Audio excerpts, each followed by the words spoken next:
Freeman. Josh Martin is the 18-year-old son of Wayne and Judy Martin and wears the number 23 and plays outside linebacker and running back. Josh Martin.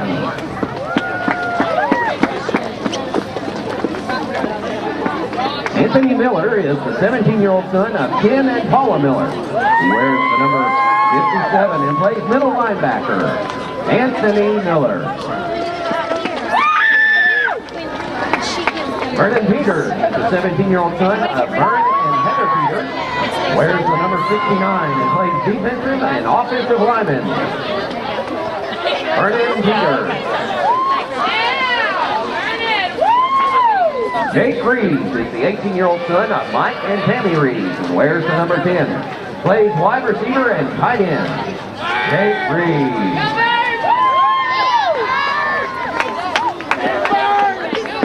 Will Stewart is the 17-yerold son of Harris and Sabrina Stewart.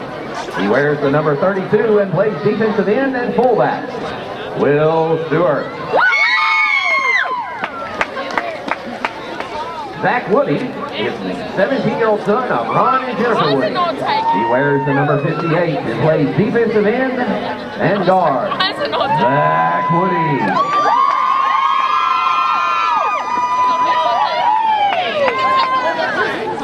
Please welcome the 2006 senior members of the Redhound football team. Members of the dance team. Molly Creek is the 17-yerold daughter of Don and Cindy Creek and has been a member of the dance team for 4 years. Molly Creek.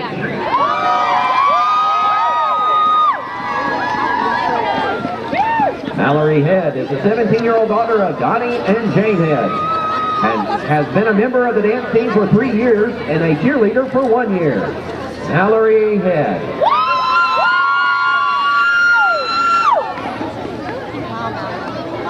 Kayla Sands is the 17-yerold daughter of Marlon and Tanya Sands and has been a member of the dance team for 3 years and a cheerleader for 1 year. Kayla Sands.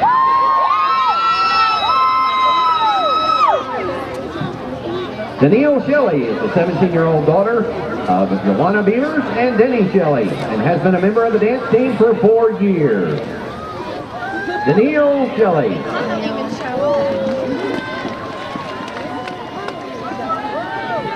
Christina Taylor, the 17-yerold daughter of Wayne and Melissa Taylor, has been a member of the dance team for 4 years.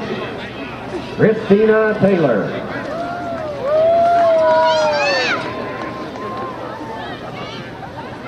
Morgan Williamson is the 17-yerold daughter of Les and Angela Williamson and has been a member of the dance team for 1 year. Morgan Williamson.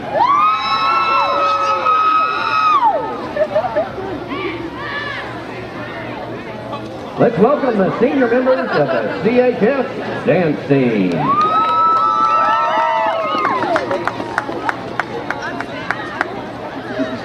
And now the senior members of the Redhound cheerleading squad.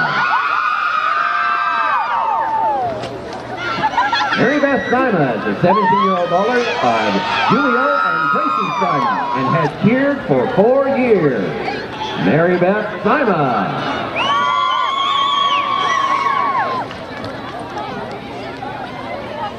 Whitney Hammond is the 18-yerold daughter of Johnny and Penny Hammond and has cheered for 4 years. Whitney Hammond. Carissa Lambert is the 17-yerold daughter of Todd and Jackie Lambert and has cheered for 4 years.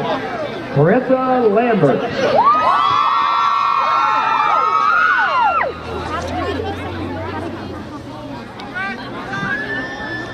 Curry Souls is the 17-yerold daughter of Mark and Karen Souls and has cheered for 1 year at Corbin and 1 year in Alabama. Curry Souls.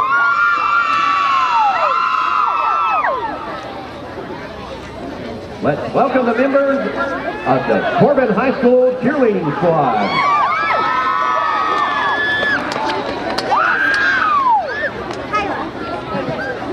Now for the senior members of the Corbin High School Marching Redhound Band. Chelsea Ballou is the 17-yerold daughter of David and Jamie Ballou and plays the trumpet and has been in band for 4 years. Chelsea Ballou.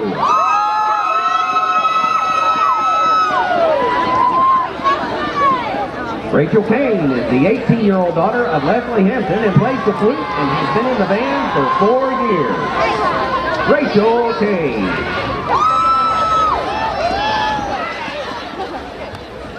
Alicia Carroll is the 17-year-old daughter of Linda Carroll and plays the tuba and has been in the band for 4 years. Alicia Carroll.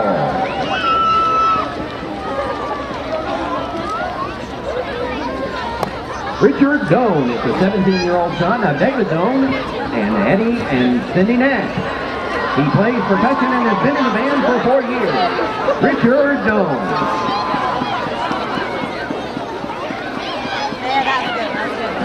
Lindsay Green is the 17-year-old daughter of Ron and Sherry Green. She plays the flute and has been in the band for 4 years. Lindsay Green. Greg Hummel is the 17-year-old son of Greg and Leanne Hummel. He plays percussion and has been in the band for 4 years. Greg Hummel. Amber Knuckles is the 17-year-old daughter of Bonnie and Elijah Knuckles and plays the French horn and the flute and has been in the band for 5 years. Amber Knuckles.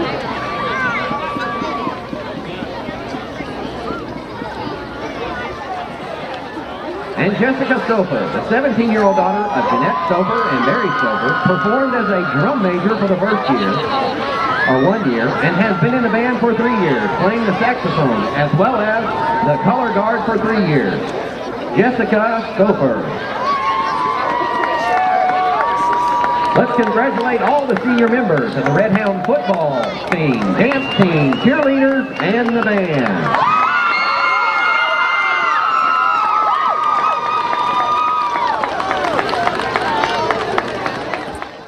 Good evening, everyone. We're here tonight for football action between Corbin High School versus Casey County Rebels.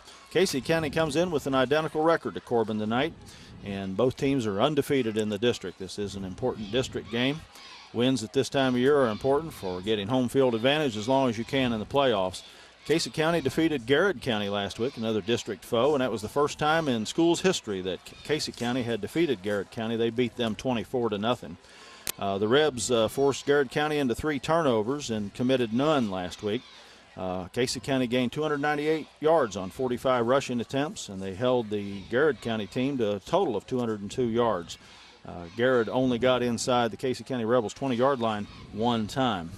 The coach for Casey County is Andy Stevens, and he was quoted as saying, "We have put a lot of effort into our defense the last 2 weeks, and it has paid off for us." He's also said it's early in the district and there are 2 more games to decide everything. But being 1-0 gives you a little more freedom than 0-1 does, he says. Plus it gives its confidence booster. With regard to Corbin, he says that Corbin is coming off a district win, of course, over Wayne County from last week. And he says Corbin is big and physical like they always are. And he says the quarterback is one of the best in the state. He says he's big and strong and hard to tackle. And he throws the ball well and has good receivers. Stevens added Corbin is very strong defensively and hard to move the ball on. I note that Clint Cashin, Corbin's quarterback and the Lexington Herald leader, is ranked number 18 in the state in passing. And so that shows the excellent job that Clint has done. Of course, in addition to Clint Cashin, the ground game has been led by Josh Sanders. He's got 522 yards on 107 carries. Leading the receiving corps so far is Rob Maiden. He has 582 yards on 43 pass receptions. Corbin in the Lexington Herald Leaders comparative rankings, comparative score, computerized rankings shows Corbin at 13th in Class 2A. But, of course, we're in the district play now, and Corbin is in the playoffs, but every victory we can get at this point puts us a little further along as far as home field advantage. We had seniors introduced before the game tonight. Blake Freeman, number 22, Josh Martin, number 23, Anthony Miller, number 57, Vernon Peters, number 69, Jake Reeves, number 10, Will Stewart, number 32, and number 58, Zach Woody are playing their final regular season home game here tonight. But I think they'll get at least 1 and maybe 2 home games in the playoffs, hopefully. here and perhaps more. Joined tonight here by cameraman Roger Osborne, and my colleague tonight on the color and play-by-play will be Josh Hamlin.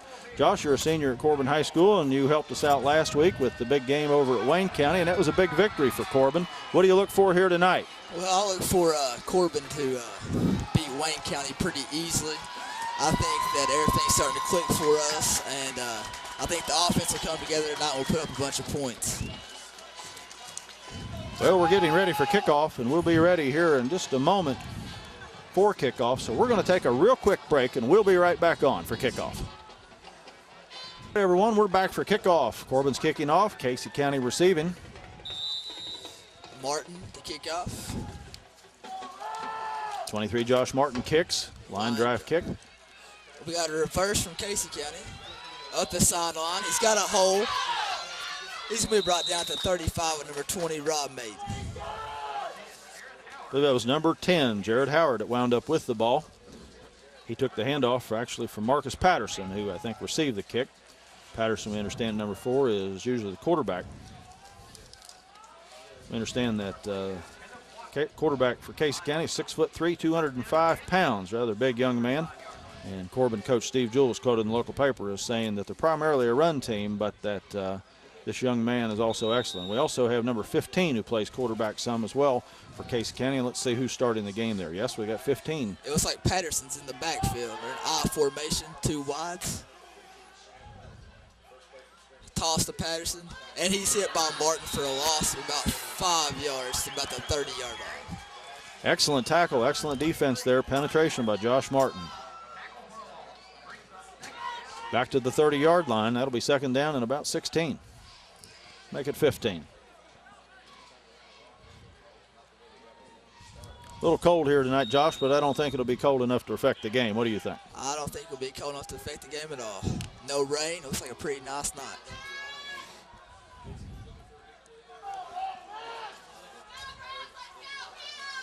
Patterson's now at quarterback.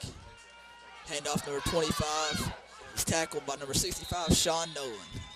I believe 25 is Shane Spears, running back for Casey. Up to about the 34-yard line. Looks like we'll have about 3rd and 11. Well, Casey County's doing a little trickery there. Weatherington at quarterback on the first snap, and Patterson quarterback on the second snap. It's a 3rd and about 12. 10:47 on the clock, first quarter, no score.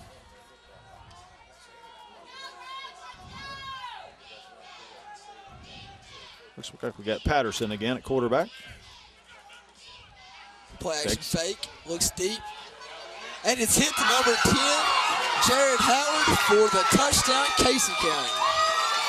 Well, that covers 66 yards, I believe. Big strike there by Casey. That's a real nice pass by the quarterback right there. And that reminds me of what Coach Steve Jewell was quoted as saying, but they also throw the ball fairly well. Well, they threw it fairly well right there. Looks real good. It looks like Lance kind of got sucked in on the play action fake and he threw it right over top of his head. So Casey's up 6-0 now with 10:24 on the clock, first quarter. Number 2 is Scheibner, Eric Scheibner, place kicker for Casey. Field goes up, and it is good. Casey County leads 7-0 with 10:24 left in the first quarter. Well, we'll take a quick break, and we'll be right back. And we're back for the Casey County kick.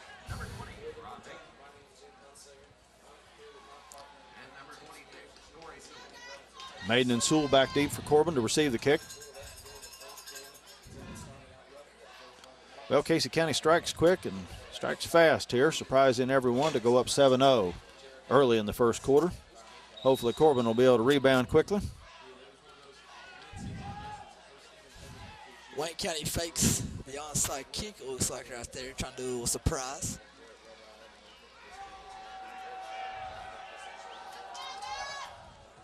Pooch kick to the sideline. Maiden fields it at about the 34-yard line, falling down. The Hounds will start at 1st and 10 from the 34-yard line. Ground must be a little wet there. His feet went out from under him. But Corbin has good field position on that. I thought the Rebels kick was going to go out of bounds, but Maiden did the safe thing by making sure we were on the ball and had it. So 1st and 10 for Corbin at the 33-yard line. Number 3, Clint Cashin at quarterback. I look for Coach Ferris to try to establish a running game tonight and then pass the ball later on in the game. Sanders is split out wide. Sewell's in motion, no backs. Cashin drops back to pass. Has made, and he falls down, tripped over by number 10, Shane Graham's feet. Incomplete pass. It's number 10, Jared Howard, on coverage for Casey County. He had a big interception for them last week in their win over Garrett County. Rob could have took that the distance. If I don't believe if he got tripped, he would have had a touchdown. So 2nd and 10 for Corbin.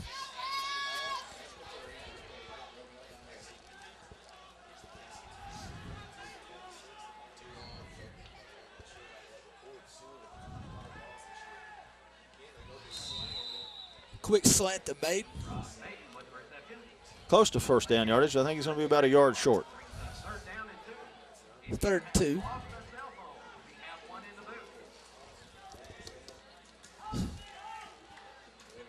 Well, you look for a running play here, Josh. I say so. I say Josh Sanders playing with the ball, going up the middle. Corbin fires up to the line.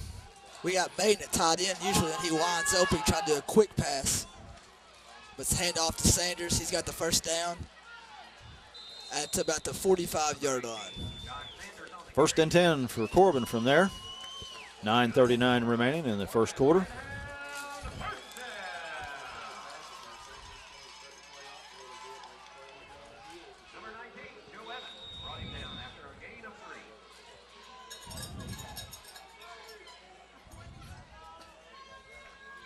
Well, the Rebs defense, good size there. They match up well with Corbin size-wise, it looks like, for the most part. 20 Maidens, wide left. Swing pass to Sewell. He makes a move, picks up some yardage, and it's going to be knocked out about the 41-yard line. Nice run by Corey. He pushed the defender off there, good stiff arm, and got loose for the first down. About 12 or 13 yards, it looks like there. Good running by Sewell there.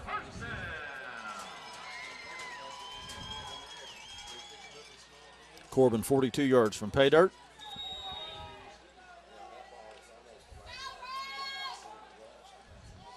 Well, Sanders is coming wide left this time, looks like. We got Reeves and Corey Sewell to the right. C.J. Lott in the backfield behind Cashin. Cashin to pass. Wide Reeves. open. Nice gain, and Reeves falls down. It must be wet out there. He's going to be close to the first down. He might be just a tad short. Looks like about a yard short.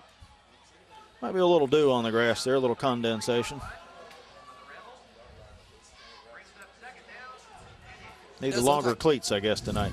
Doesn't look like Casey County's get much of a pass rush to Clint tonight. That's a good sign. 2nd and about a yard. Reeves is wide left this time. Sewell right beside him. Handoff Sanders up the middle. Good run. Down to about the 19-yard line. First down. That's a big hole right there, and Josh had a nice cutback. Yeah, good blocking there by the offensive line. Josh hit the hole quick, too, and made a little move there.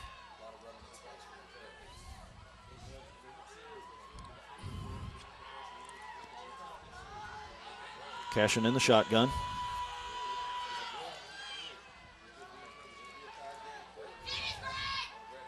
Looking for Sewell, but Sewell went left and the pass went a little to the right. So they weren't on the same page there. A little miscommunication between Quint and Corey. Might have been a read there someone missed. It looks like Casey County's bringing their safeties up the middle of the field. It's wide open. So 2nd and 10.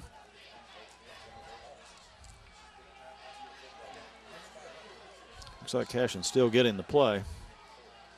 Hopefully we won't get a delay of game here. Let's see. They hustle to the line. White is split wide left. Reeves beside him. 2 receivers wide right. Fumble. Fumble with a snap. Cashin's on it. I think Cashin got on it. Let's see. Yeah, recovered by Clint, about the same spot, so it looks like we'll have 3rd and 10. He just didn't get the snap there.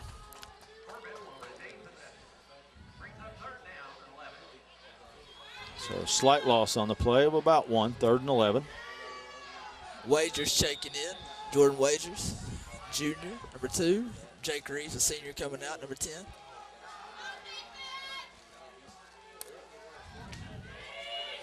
We got 3 wides to the right and Sanders to your left.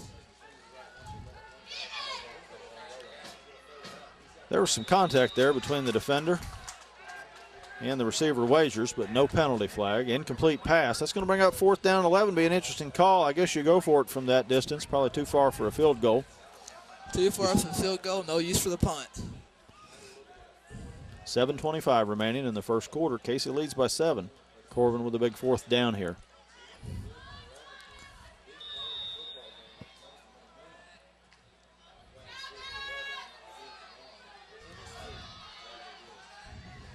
Two receivers wide right, 2 in the backfield. Cashing over center.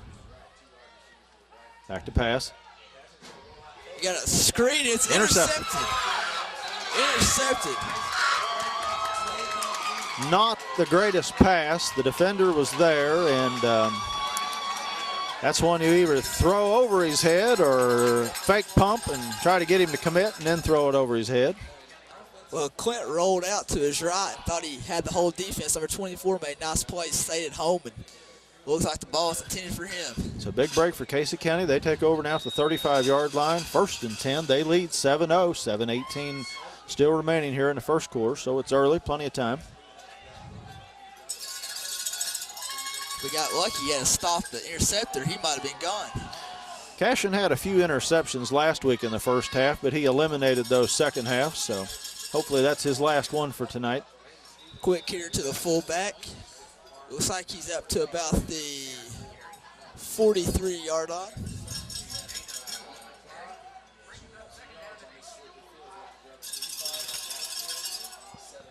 Second and 7. Casey County quarterback Marcus Patterson getting the play from the coach. Back into the huddle.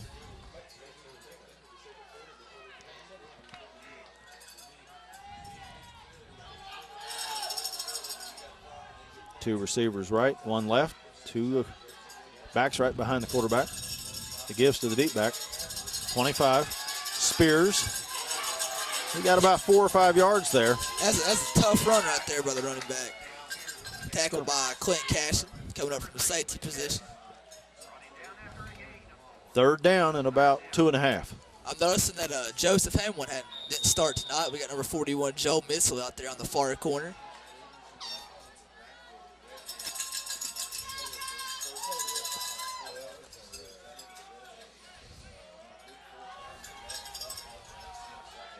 Here comes a big 3rd down play. 3rd and 3 for the 42 for the Rebels.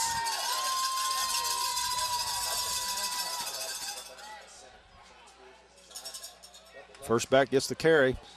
He doesn't get anything. Looks like he lost a little bit. Tackled by number 58, Zach Woody, number 57, Anthony Miller.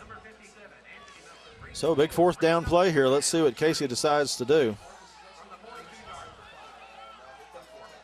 It looks like Casey County's going to punt. That or they're trying to make Corbin think so. Let's see what they do. Patterson's still in the game. Might be able to watch for a fake right here. It looks like he's the punter.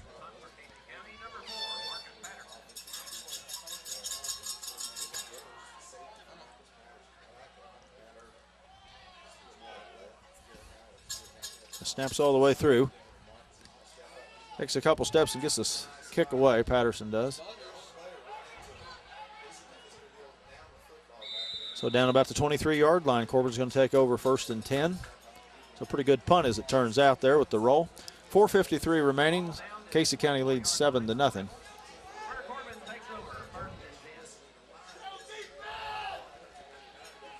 Well, let's hope Corbin can march back down in the red zone and put it in this time, Josh. Yeah, we need to we started out pretty good on that last drive and stalled there at the end.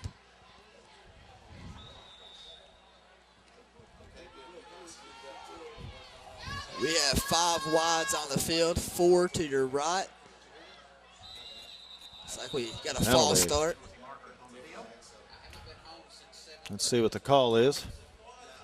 He's rolling his arms, pointing toward Corbin. That'll be a procedure call. As you said, Josh. It'll be 1st and 15 now.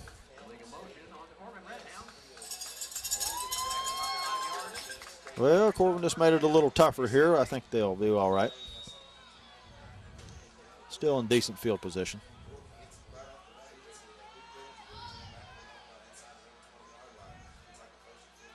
Bad snap. Clint's going to have to run it. Well, it was a jailbreak there. Half the defensive line and a couple of linebackers are right there in Clint's face. Loss on the play, about a half a yard. It's going to be about 2nd and about 16.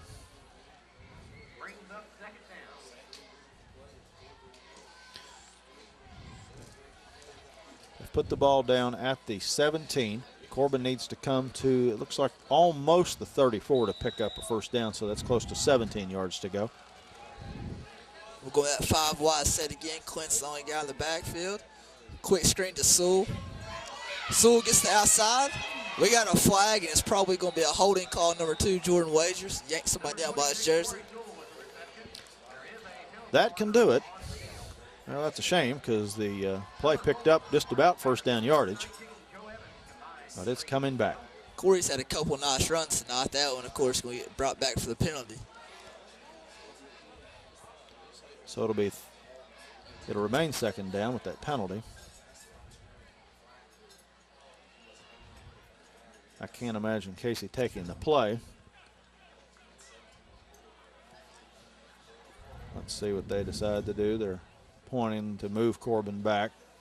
Yeah, the coach says move him back. So they're going to take the penalty.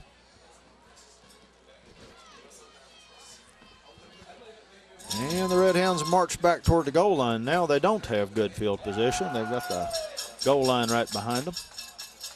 Ball's at about the 10-yard line, Josh. 2nd forever. I don't think Coach Ferris has a play in the playbook for this amount of yardage right here. Yeah, about 24 yards to go. Thank goodness it's only 2nd down instead of 3rd.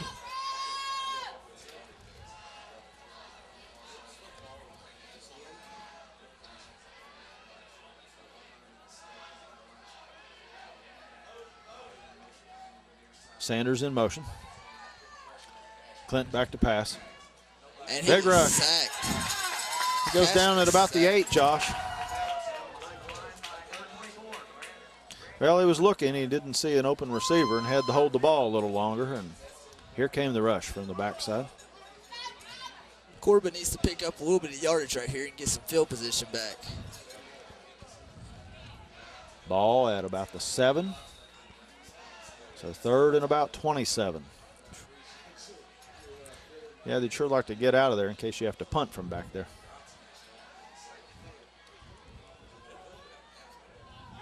But let's hope they pick up the first down here. Optimistic. The flag, no. We hear the whistle. Let's see what the call is. No, they say roll the clock. So the clock's rolling. 3:33 remaining in the first quarter. Casey leading 7-0. Corbin deep in its own territory, facing 3rd and forever. Casey brings the blitz. Hand off to Sanders, and he gets up to about the 10 or 11 yard line. So that's going to bring up 4th down and long. Forward and almost 24 yards to go here on 4th down. Corbin really hurt themselves on that drive. 2 penalties. Holding penalty is costly right there. Picked up a first down. Clint's going. No, we got Josh Martin dropping back to punt.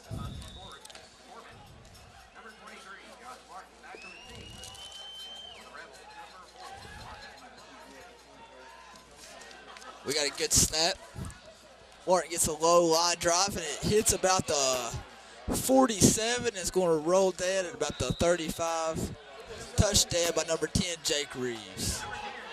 So from the 10-yard line, let's see how far that punt was. It was 40 to midfield, and then another 15 yards. Is that a 55-yard punt? Am I adding that right? Punt by Josh Martin.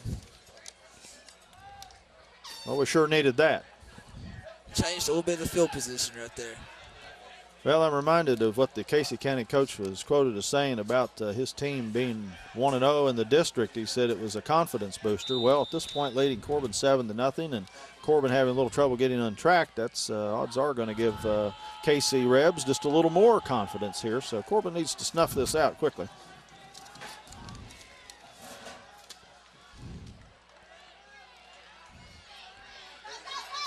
The give to Spears. Oh, he's still up. He picks up about 8 yards. That's tough running by 25 Spears right now. Wild play. Second and about a yard. Have to go. I think Corbin looks kind of flat tonight. What about you? Yeah, they need to get fired up here. They might have come in here thinking they were going to be able to handle Casey, because we've handled them for several years now, but this Casey team's got some good players, and they've got some confidence behind them right now. Corbin needs to put that in check. Maybe a good hard hit here will help out. Let's see. 1:47 remaining in the first quarter. Play action fake. Looks like the same pass. It's going to be intercepted by number 41, Joel Mitchell, about the 31-yard line. That's a big play for Joel. Corbin needed that. So we take over 1st and 10, down 7-0. The ball on about the 32 is where they place it. Well, hopefully Corbin can capitalize on this turnover here.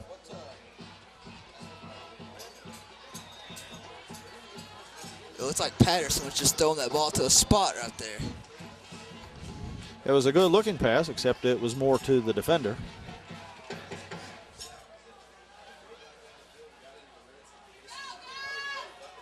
Looks like Reeves is wide right. We got a handoff to Wagers on the end around. We got a flag on the field. It looks like Wagers got up to about the 38-yard line. Well, let's hope Corbin hasn't had another blocking or holding penalty here. Let's see, though. Yeah, that's what he's signaling. Going to be holding on Corbin. Well, that got us in trouble the last series of downs. Penalties.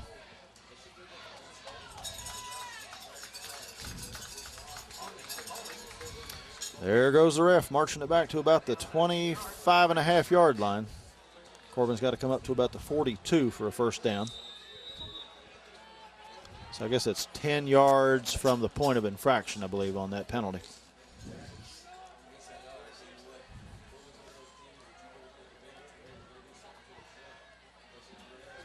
Two receivers wide right, a couple of backs in behind Cashin. He's over center. Well, I don't know if there was movement on the line or if that big defender, number 52, just thought he saw some movement on the line. Let's see what they say. Oh, offsides on Casey County Rebels. Offsides on Casey. Make it 1st and 11 for the Hounds. So that Casey County Rebel got a little too rebellious there and fired across the line too early. Ball on the 31-yard line. We have 1:05 left in the first quarter. Casey County leads 7-0.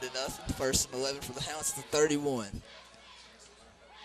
Handoff to Sanders. Picks up about 3-4 yards. Up to about the 34-yard line. So 2nd and about 8.5. Number 54, Jack Cochran. Running down after a gain of 3. Brings up 2nd down and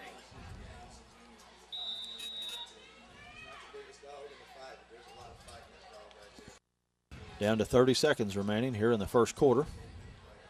This might be the last play of the first quarter.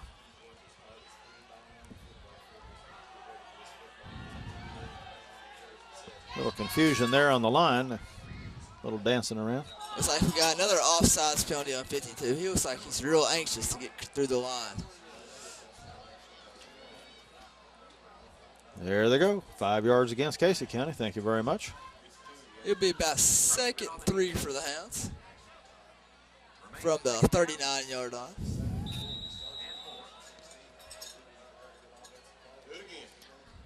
Well, 52 had a little too much gunpowder before the game. He's firing off here tonight.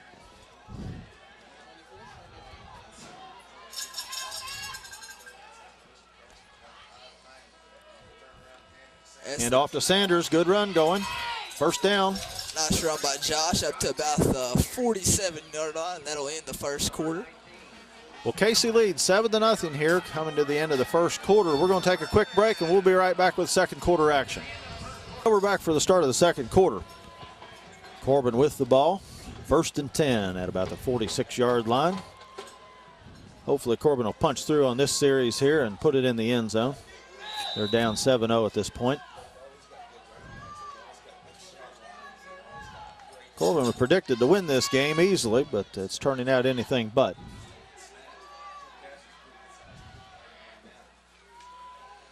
Still in motion. Fake it. Good run by Sanders. Sanders gets up to about the 48-yard line, looks like. Second and about 3.5.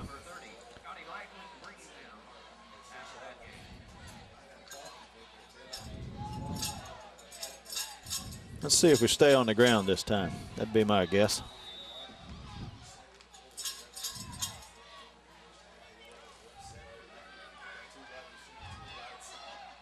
Sanders and Light in the backfield. 2 receivers wide right. We got another offsides on 52. Quinston. We might have had movement on the line. Let's see what they call this. I'm afraid 54 may have moved, but then again, he may have moved in response to 52 again. Oh, we have another offsides penalty. So on the defense again, he fired into 54, and that's why 54 was up out of his stance. So we're all right. And as you probably heard, that results in a first down for Corbin. Casey County's gave us 15 yards on offsides on this drive alone.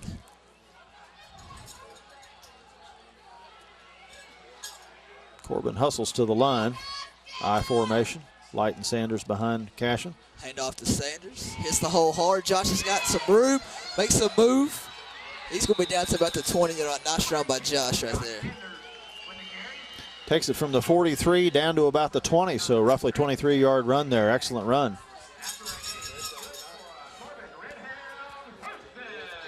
Josh looked determined there as he roared along. He hits that hole real hard, and that gets a big advantage right there. Good blocking downfield by the receivers.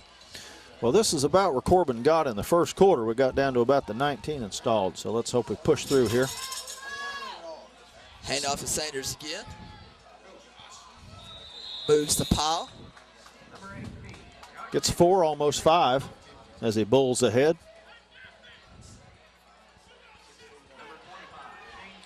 Second and about 7. They didn't give him a very good mark there. I thought he had just a little more.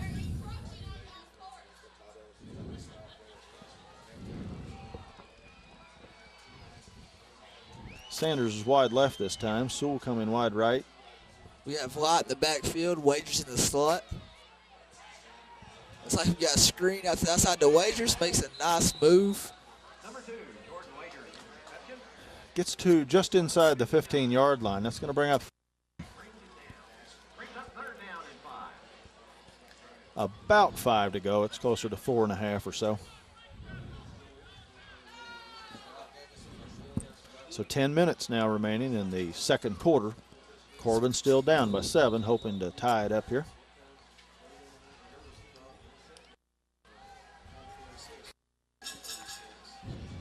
Two receivers wide right, 2 backs in behind. Sanders and Light in the backfield. Sanders with the handoff. He got a few yards, Josh, but he's still going to be a little bit short of the first down. Flag on the play.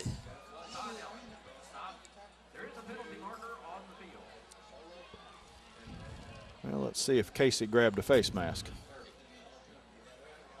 Yes, indeed. Is that what he signaled? He's pointed a penalty toward Casey. That'd be a first down, Corbin. I got the impression it was an incidental face mask, but I couldn't see very clearly the call. That's what it was, an incidental face mask, 5-yard penalty. Timeout on the field. Corbin is going to have a first down and goal from the 6-yard line with 9:35 remaining in the second quarter. We'll take a quick break, and we'll be right back after the timeout. And we're back to action. Corbin's coming in, 1st and goal from just outside the 5-yard line. The ball's at about the 6. 9:35 remaining in the first half of play. Excellent opportunity here, Josh, for Corbin to knot this up, or if we get a 2-point conversion, go ahead. It looks like Sanders going to be split out to the right, Wagers and Sewell to your left, a lot in the backfield, maybe a quick hitter like last week to CJ. Passing out to Wagers, incomplete, thrown behind him. The defense was there, and I think Clint was afraid to lead him. He probably saw a defender might step in and take it, so that's why I think he threw a little to the left of the receiver there. So 2nd and goal from about the 6 for Corbin.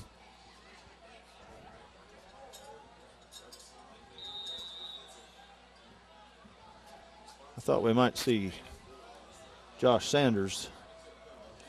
He's carried the ball quite a bit here on this drive successfully. Let's see if he gets and Wagers to your right. Light, Sewell in your backfield.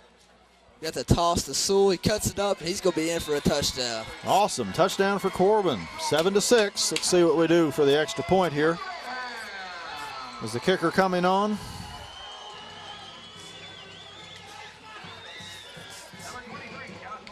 I think we're going to try to kick the extra point, try to tie it up. So a nice cutback by Corey. I think he went to the end zone untouched right there.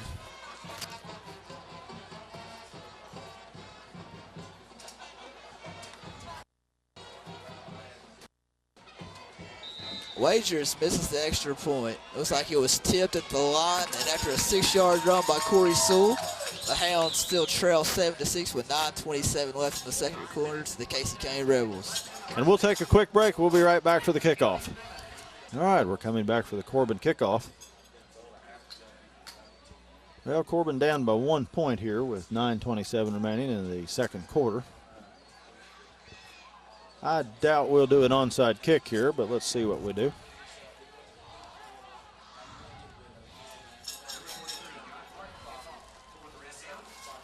So 23, Josh Martin to kick. We got Marcus Patterson and Jared Howard back to receive for the Casey County Rebels.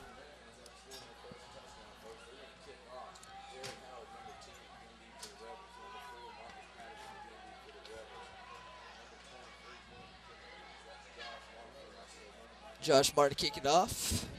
A nice kick by Josh, right to the middle of the field, takes a good bounce. Stops dead about the 3-yard line. Nice kick. Uh-oh. Nice tackle right there by number 57, Anthony Miller. So number 10, Howard on the run back there for Casey County. But excellent kick. It split the coverage there and rolled almost to the goal line down to about the 1 or 2. So he's brought down at about the 14-yard line. So that turns out well for Corbin there on the kickoff.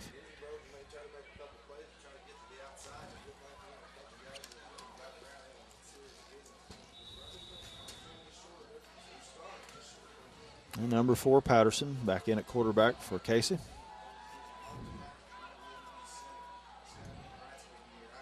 Number 10, Howard, split wide left for Casey County. Fakes the handoff and winds up keeping it. That might have been a messed up play there. He's brought down by number 58, Zach Woody.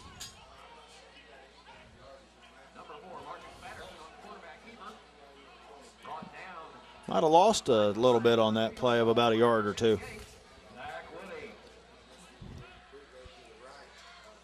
Second and about 11 and a half, almost 12 to go now for Casey.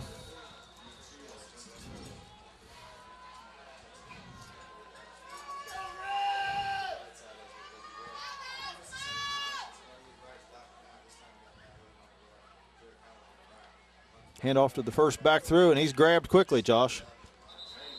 Nice game tackle right there by the Hounds. They didn't get much if they got anything there. Let's see. I don't know if the ball moved any. So third and about 12. This is a big play right here. If the Hounds can keep them from picking up the first down, should get pretty good field position.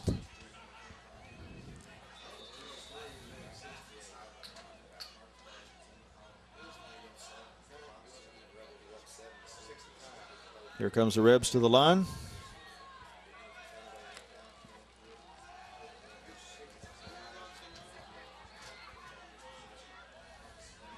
Dropping back to pass. Nice play by Joe Mitchell, number 41, to knock the ball out of number 10's hands right there. I think that's like you said earlier. It looks like the quarterback picks a spot and throws to it. That's what it looked like that time, didn't it? So with 7:48 remaining, Corbin's held and going to get a punt from Casey. 4th and about 12. Rob Maiden back to receive the punt, standing about the 40-yard line. Patterson's back to punt once again. It looks like Corbin might be coming for the punt block right here.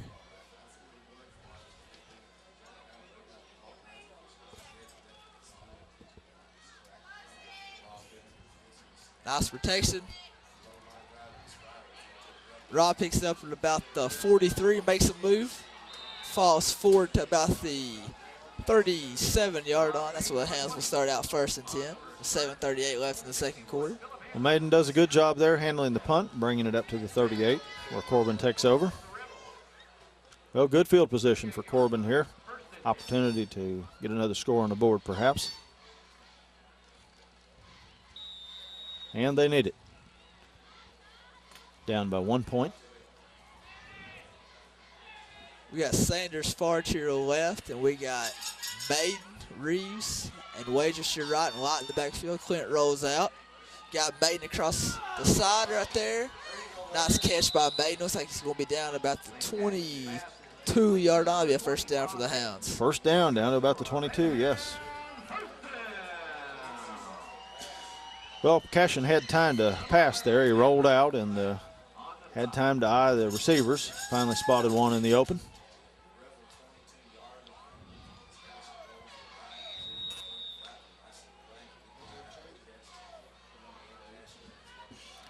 Reeves, Wagers, and Maiden left. Light still in the backfield behind Cashin. Roll to the left is Clint. He's being pursued by number 24. Looks like he's horse collar, and Clint gets it away. Just throws it over Maiden's head just a little bit. Nice play by Clint right there. Yeah, he was lucky to get rid of it there. Good effort by Clint. Saved losing quite a bit of yardage there. So it'll be 2nd and 10. That's a dangerous pass right there by Clint, but I think he saw that Maiden was over there by himself. That's the reason he threw it right there.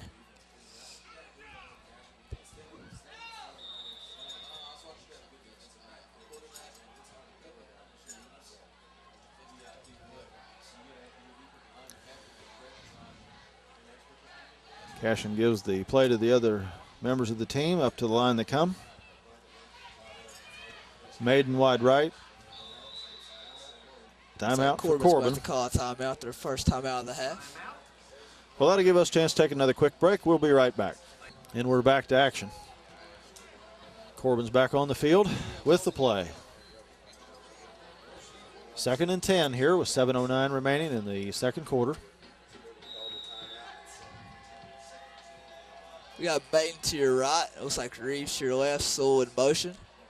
Hand off to Sewell. Big hole. He breaks loose. Good gain right there by Sewell. Looks like to be inside the 10-yard line. Good elusive running by Sewell there to pick up the first down. Looks like it's just inside the 10. It'll be 1st and goal from there at about the 9.5-yard line.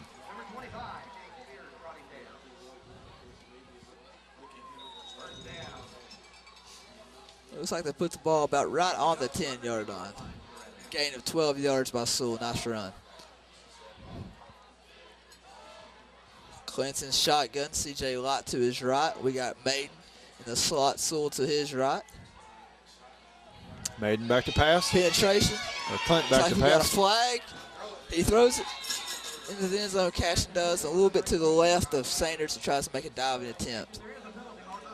Cashin got the snap clean there, but the receivers just couldn't get in the clear for him there. It looks like the spot of holding right there. Not good. They are talking to Casey County about what they're going to do. I'd say they will move Corbin back.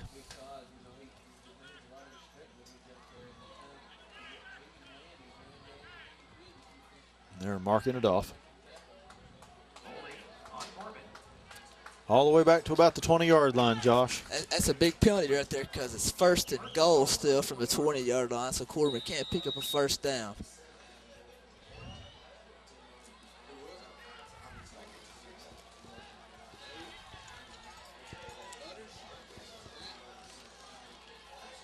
Pitch to Sewell.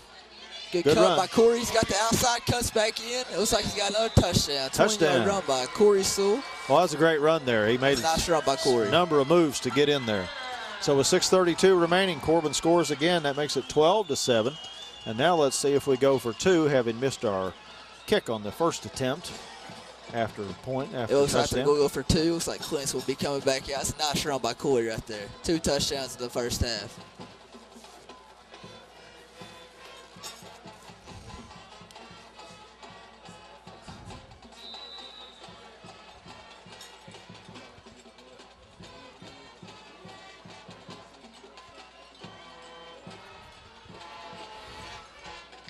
Formation. Lott and Sanders in the backfield. Sewell in the slot and Reeves to the right. Looks like we might got a flag on the play. Might be a false start or an offsides. Can't really tell right now. Well, you don't want that when you're going for 2. It looks like it's going to be a false start, number 65, Sean Nolan. Hounds will still go for 2.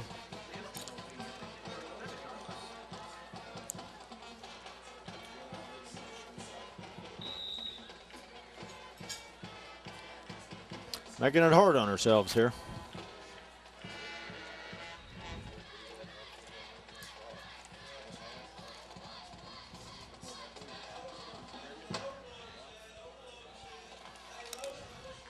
Same play to Sewell, and Sewell's going to be in for the 2. He jumps in there. Excellent run by Sewell for the 2-point conversion. 14-7, Corbin leads with 6:32 remaining in the second quarter. We'll be back for Corbin's kickoff in just a minute. And we're back for Corbin's kick. Corbin now leading 14-7. Josh, you had an observation about the score here. Sewell starring so far for the Hounds. It looks like Corey Sewell's got 14 points and Casey County's got 7. Corey's had a nice first half so far. Touchdown to 6 yards, touchdown 20 yards, and 2-point conversion. Nice kick by Martin. Fielded about the 20-yard line. Patterson fakes the reverse. Tries to reverse field. Ran out of bounds. At about the 21-22-yard line, Casey County will take over 1st and 10. Looked like 57 Miller and 10 Reeves and a few other Hounds were over there to force him out.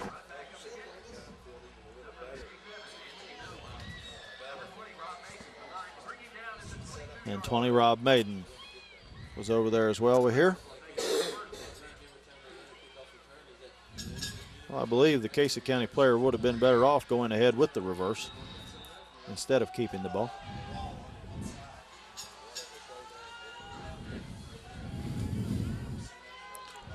Patterson back in at quarterback, number 4 for Casey County. Looks to pass again. Quick slant. Oh. Well, that was a good pass on the mark, and the receiver, Jared Howard, just didn't come up with it. Was that Maiden 20 on coverage and 7 like, Freeman? Joel Mitchell and Clint Cashner out there on the coverage. I thought if he would have caught that, he might have been gone right there. He had some speed up. Pretty good-sized young man.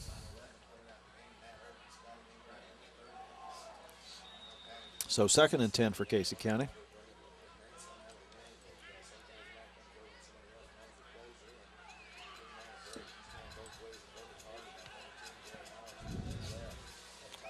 Two backs right in behind the quarterback. He gives to the deep back. Oh, a big hole. Looks like penalty flags. Ball pops loose, but it's after. No, they threw down the marker. I thought it was after the play. The ball was rolled down. Looks like we got a flag at about the 20-yard line. Yeah, one of the officials in the middle is saying he was down, so no fumble. Now let's see what the penalty is, because that was a good gain for, looks like close to first down yardage. The ball was at the 33. And it looks like they only had to go to about the 32 for a first, so if the penalty is not against Casey, it'll be a first down. Here Coach Schul there saying back them up. Looks like he's going to be against the Rebels. Negates a big play right there for Casey County.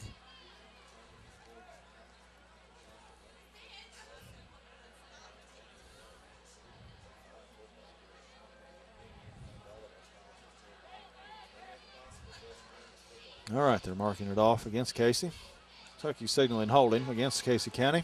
That'll be a 10-yard mark off.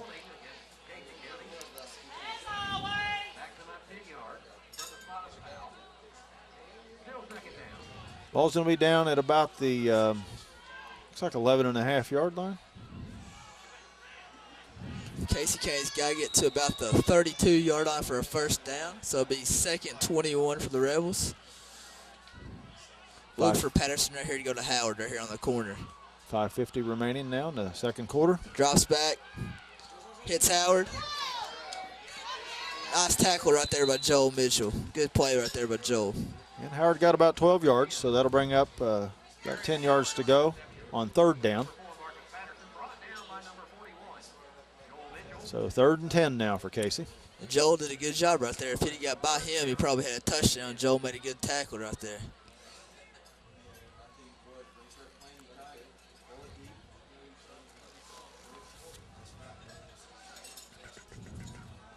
Joel's the junior, it looks like.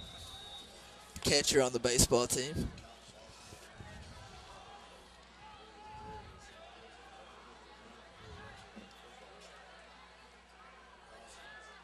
Patterson's over center.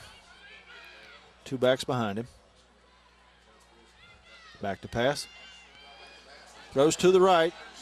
Howard is there, and he catches it. I thought he was out of bounds, but apparently not. He's got first down yardage. That's a nice throw right there by Patterson. Threw it to the sideline so his receiver could be the only one who could get there. He must have just got that in bounds. He was close to being out of bounds. So ball's up now to the 37-yard line, 1st and 10, Casey County. They're trying to answer Corbin here. Casey County had the momentum for quite some time, but Corbin's taking it away from them. We don't want to let them have it back. Looks like they're having a draw right here, number 25. Tackled by senior Will Stewart, number 18, Josh Sanders. 39-yard line. Bring up 2nd down. They've got to come up to about the 47 to get a first. 2nd and 8 for the Casey County Rebels, down 14-7 to the Hounds. There's about 4:18 left in the second quarter. So the ball's down at the 39. They've got about 8 to go for a first, 2nd and 8.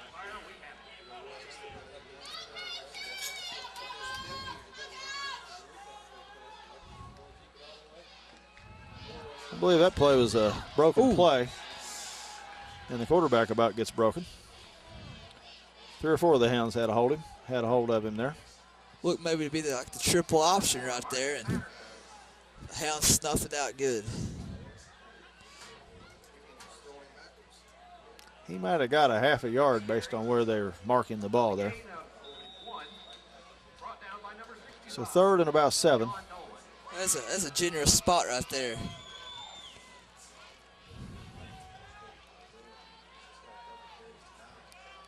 Two backs there with the quarterback in the shotgun formation. He's going to run it. Quarterback and boy, draw. He's grabbed and thrown to the ground. Tackle by number 65, Sean Nolan. Read the quarterback draw and had good penetration right there for the Hounds.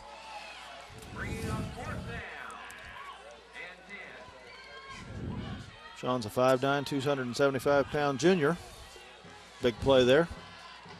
Reeves and Maiden will be back to receive the punt. They're both standing at about the 31-yard line, about the 30. Patterson drops back to punt. There's 2 minutes and 49 seconds remaining here in the first half, so Corbin will have just a little bit of time. Corbin might try the reverse right here and make a big play before the half. A good snap. High punt. Looks to be short. Reeves going to try to field it. He handled the ball well. Fields at about 38-yard line, 39-yard line. Let's see, 45-yard line. 45-yard line, excuse me. So with 2:29 remaining, Corbin takes over at the 45. So they're going to be about 55 yards from pay dirt. Looks like they're going to say he's down at the 44. His knee might have touched there. So Corbin's 56 yards from pay dirt. 2 minutes, 29 seconds to go in the first half. It'd be good to see Corbin get another score here at the end of the half.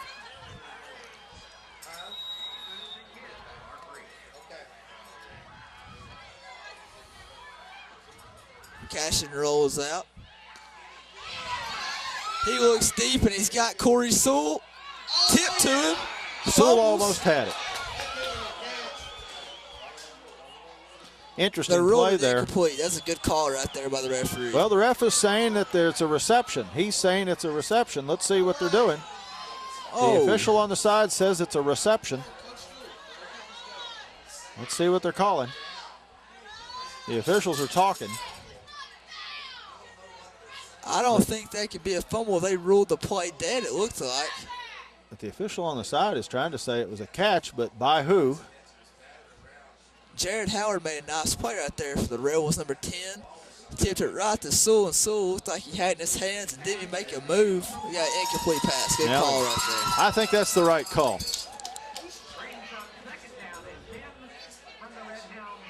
So with 2:10 remaining, 2nd and 10 from the 46 for Corbin. 44-yard ride, rather, for Corbin. Kind of a wild play there and some confusion. I think the official got confused there on the side. He may not have had a good view of the play. But the other officials talked to him, and I think they came up with the right call. There's a nice pass right there by Clint. Corey just looked like he overran the ball just a little bit.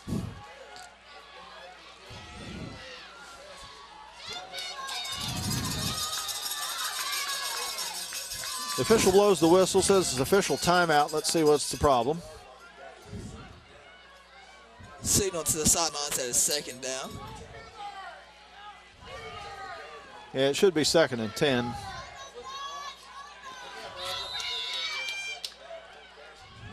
Shotgun snap to Cashin. Good pass to Sewell. Makes a move, and it's going to be brought down at about the 38-yard line. And he gets out of bounds. That'll stop the clock. 2:01 remaining. Nice pass right there by Clint. Good catch by Corey. So 1st and 10 for the Hounds. At about the 37-yard line. Closer to the 38. Well, Corbin has time here.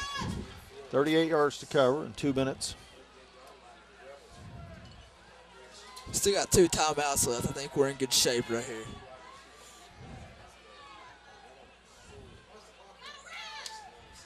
Oh, the blitz. Clint eludes it.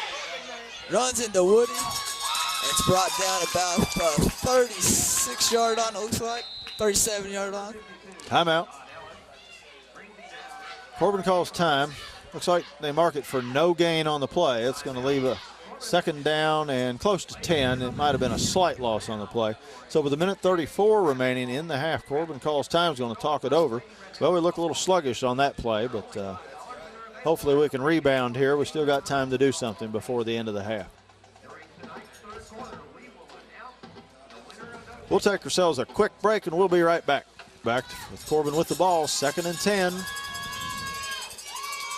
Cashin's up over center. Sanders in motion to the left. Cashin back to pass. Oh, they bring him down from behind. About the 45-yard line. Shane Spears right there on the sack. So 3rd down now. About 16 to go. The clock is running, 1:18. And the clock is running. Corbin looks like they might be able to get 2 plays, and I don't think Casey County's going to call a timeout. Down to a minute on the clock. Lights in the backfield behind Cashin. 3 receivers left, 1 right.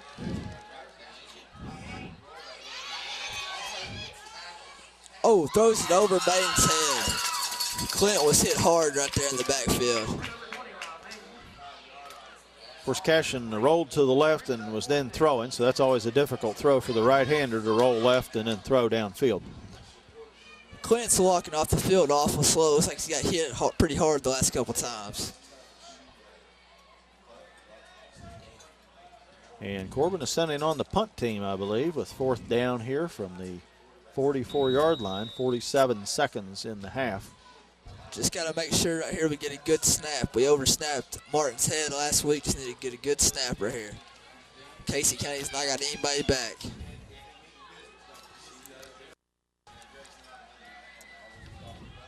Good snap to Martin. He gets it out of there. That's a nice punt. Hits it about the 11. It's going to fall dead at about the 1 yard line. Nice punt right there by Jake Reeves. Nice punt again by Josh Martin. So 35 seconds remaining. Casey will take over at the 1. So that turned out great there. Great punt and good coverage by Reeves, bringing the ball, down in the ball at the 1. On 2 punts tonight, it looks like Josh Martin's averaging 49 yards. Nice average for Josh. With the ball at the 1, Casey County won't be able to take a knee right here. They'll have to run a play. Maybe the Hounds can make a strip right here and recover the fumble. Might be a quarterback sneak up the middle. We'll see what they do. I don't know that I'd risk the handoff back there. Quarterback might be able to. The I formation looks like. Yep, quarterback sneak. Nice call. So 30 seconds. That'll probably be the last play of the half. Let's see. Unless Casey tries to sneak one in and surprise us. I think they're going to be content to let it run. Patterson tackled on that last play over at 65. Sean Nolan. That looks like it's going to be the last play of the first half.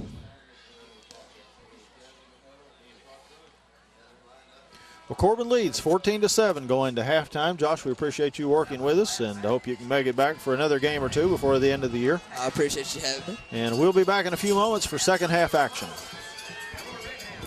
Lambert, the 17-year-old daughter of Todd and Jackie Lambert. They are escorted by Blake Freeman, the son of Brian and Tammy Freeman. Mindy Kopic, Carissa Lambert, and Blake Freeman.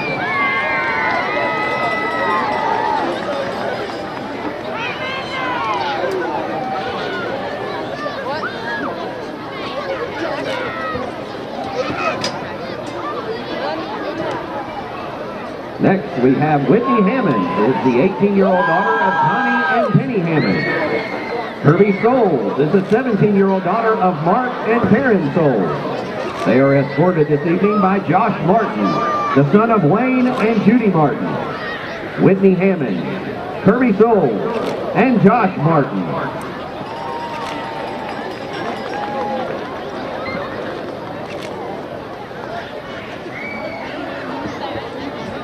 Next, we have Mallory Head, who is the 17-year-old daughter of Donnie and Jane Head. And Tasha Colett is the 17-year-old daughter of Holger and Louisa Colett, and are escorted by Anthony Miller, the son of Ken and Paula Miller. Mallory Head, Tasha Colett, and Anthony Miller.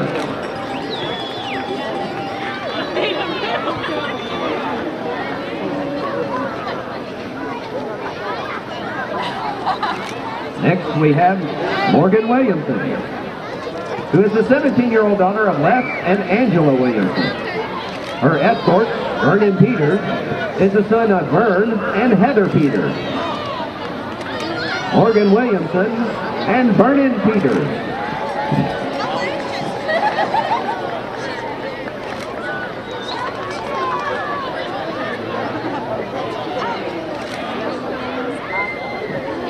Kayla Sands is the 17-year-old daughter of Marlon and Tanya Sands. Andrea James is the 17-year-old daughter of Ramona James and Kurt James. They are escorted by Jake Reeves, the son of Mike Reeves.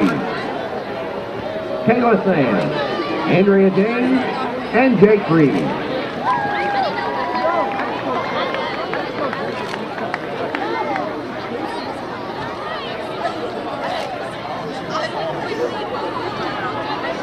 Mary Beth Simon is the 17-year-old daughter of Julio and Tracy Simon.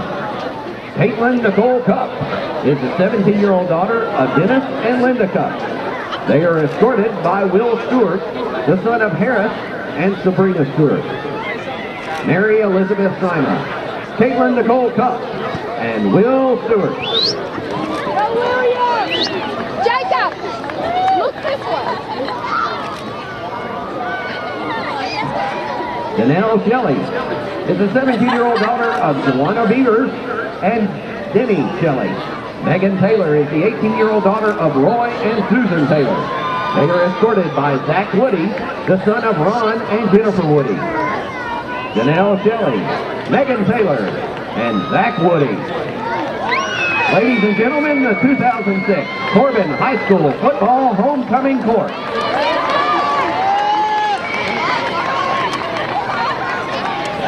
At this time, we would also like to welcome back to Campbell Field, Julie Jones, Corbin High School Football Homecoming Queen 2005. Julie is attending Georgetown College. And now, the Corbin High School Football Homecoming Queen 2006, Kayla Sands. Kayla is the 17-year-old daughter of Marlon and Tanya Sands. She is escorted by Jake Reed, the 18-year-old son of Mike and Tammy Reed.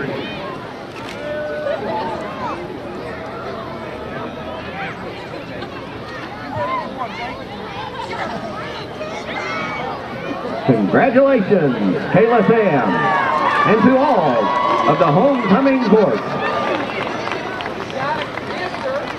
Come on, Dan. Come on, Dan.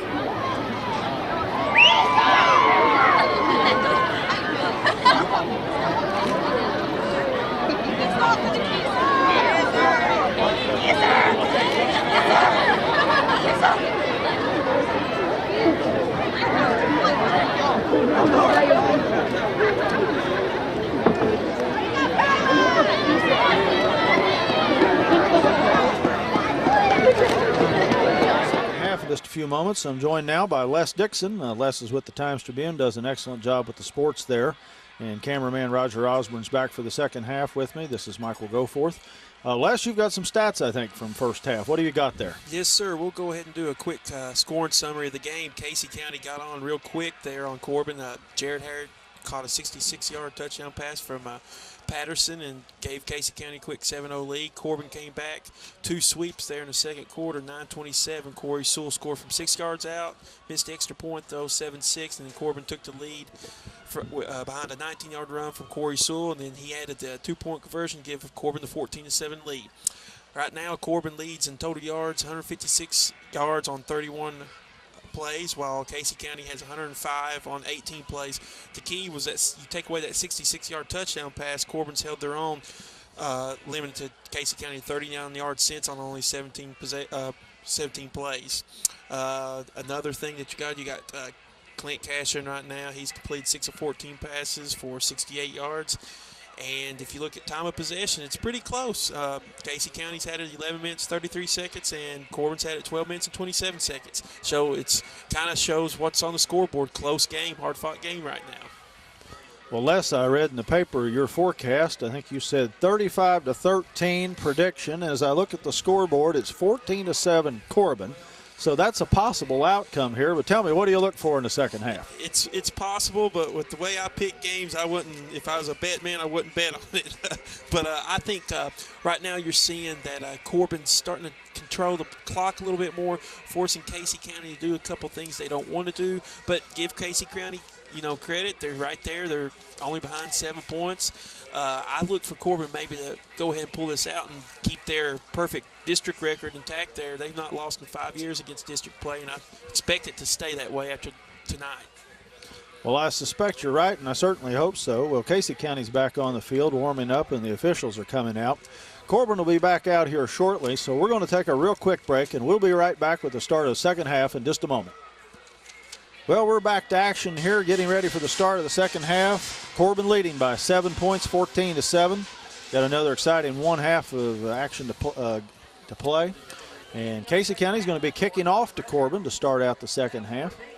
And this will give Corbin an opportunity to do something again here and keep the momentum in the game. I think Corbin at one point had let Casey County get the momentum, but toward the end of the first half there, the momentum started to switch, and Corbin took over and took the lead. And hopefully they'll be able to maintain that momentum here at the start of the second half. Even though it's getting a little nippy here, a little cold, I don't think it's too cold to affect the game, though. No, I sure don't either. I believe, you know, we'll tell a lot on this first offensive possession of Corbin. We'll get here to see if they come down and score, they can keep the momentum they had headed into the second half. Looks like we got Maiden and Sewell deep. Of course, Clay County's all huddled up. Let's see what they do here.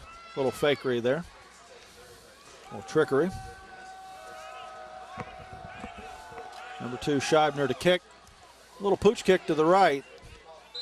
Fair Is catch. that Caleb Watkins, 42, who catches the ball for Corbin, I believe? Yes. I believe Caleb's a freshman. Handled the ball well there. Corbin gets good field position to start out second half. Started taking over to about the 39-yard line, 1st and 10. That's one thing Corbin's, I believe, has done well so far in this game is they've had good field position throughout. Hopefully we can maintain that. Corbin charges up to the line. Cashing up over center. Got 2 backs behind him. Sanders is back there. And Light gets the handoff. He gets about 4 or 5 yards on the carry there. That's Light's first carry of the game, and using some fresh bodies there. So second and about 5.5. Looks like he got close to 4.5 on that carry.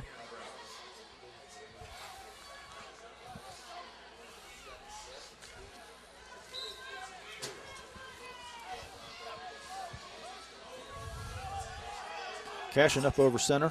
Light and Sanders hits the handoff.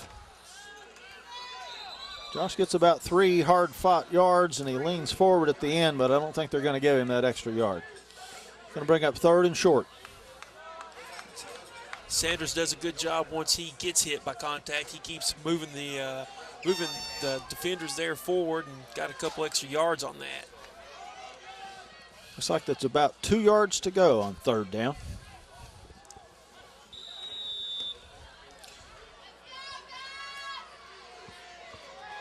Sanders and Light again behind Cashin. Well, I believe it's going to be offsides on Casey. Let's see what they call here. If so, that'll be a 1st down. Let's hope Corbin didn't jump. One of the officials is pointing at Corbin. Casey County, you know, they've been caught on that coming offside a couple times in the first half that gave Corbin a couple opportunities to keep the scoring drive alive. Offsides against Casey County. That'll be a 1st down. That takes the ball across midfield into Rebel territory at the 48-yard line. Corbin has it, 1st and 10.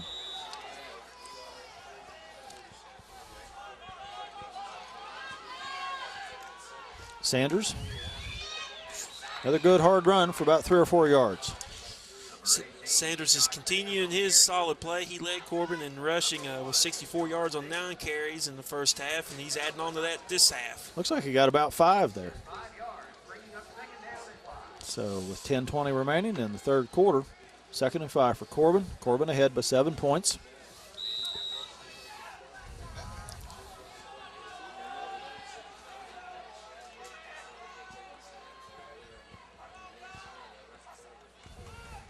Sanders again. He rumbles close to 1st down yardage. Let's see where they mark it.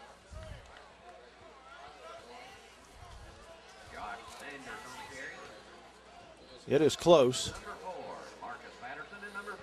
Going to measure, I believe. The official calls for time. He's looking it over. Yes, they're going to bring on the chains and measure it. I think it is going to be just short. Yeah, it looks like they're going to be a little short. I'll tell you, Corbin's come in here in the second half, and they've ran it 4 straight times, and don't be surprised here to see them soon kind of lull Casey County's defense to sleep there and hit Maiden or Sewell out there for a big pass. I see 15 Shannon Wethington warming up at quarterback over here for Casey County. He had one snap at quarterback first half, but most of the half it was Marcus Patterson, number 4, at quarterback for Casey County. And I'd seen Marcus, when he threw the touchdown pass, he kind of came off the field there. He took a hit, and he was holding his side there, and he might be, feeling the pain from that hit. Looks like they just missed probably a couple inches from first down, so it'll be 3rd and inches for the Redhounds. Light and Sanders behind Cashin. Cashin keeps up the middle. Good gain. Followed his center and found a hole there. Yes, he did the right thing there. Had a big hole, and he just carried it on down to the 38-yard, the 33-yard line. So 1st and 10 for the Hounds.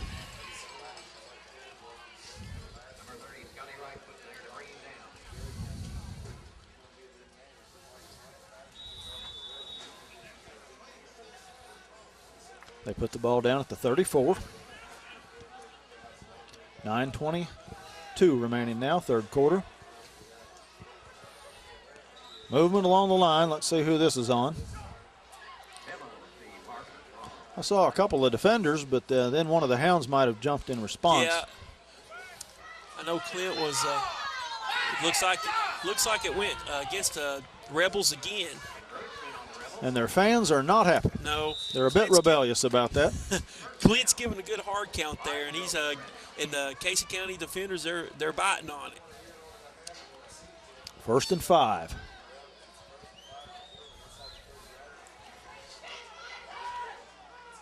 Hand off to Sanders. He's got a hole. Good hard run. Breaks the tackle. Well, Cashin had a little trouble with the handoff there, but once he handed it off to Sanders, he roared right on through there. Good game. Looks like a first down. Hit. Oh, I'm sorry. Sanders got hit, 3 or 4 yards, and he carried him another 4 or 5 yards. He kept rumbling. So 1st and 10 for the Hounds. Ball at about the 19.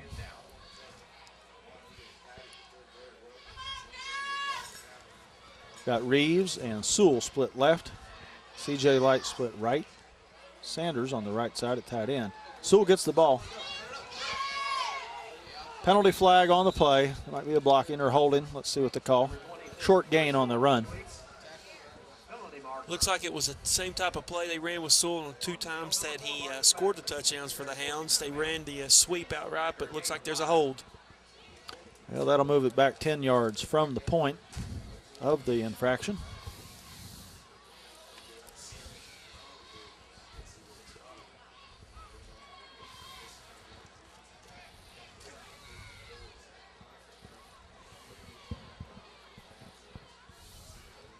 Looks like they're going to mark it off from the 18th or 17th, so it'll get back to about the 27-yard line, I believe. Oh, make it the 28. Close to the 28.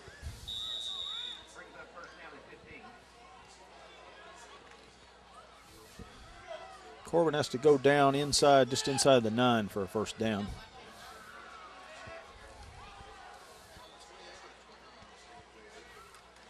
Handoff, Sewell to about the 22-yard line. Sewell had a good little hold there, and he hit it and got a good little gain there for Corbin.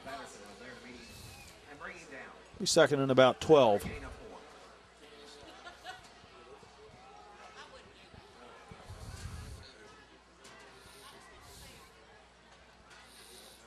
Might be close to 13 to go, 2nd and about 13. 7 straight runs Corbin's had to open up the second half, and doing pretty good running the ball right now. Smash mouth football. Light and Sanders in the backfield. Hand off to Sanders. Good run. Looks like he's going to be to about the 16-yard line. That's going to bring up 3rd down.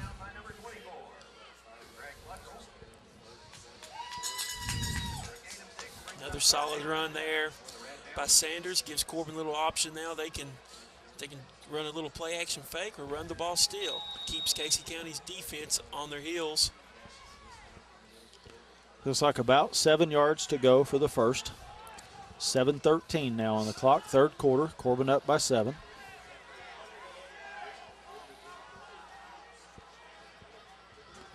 Lights in behind Cashin in the backfield. Cashin rolls left to throw.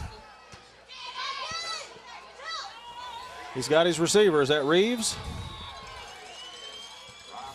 No, Rob Maiden on the reception, number 20. First down. Ball's at the 5. It'll be first and goal from there for the Hounds. Clint did a good job to wait and see if something could create open. He had his receiver right there wide open and got him, threw it over a couple of Casey County defenders and picked up 11 yards and good first and goal from the 5 or 6.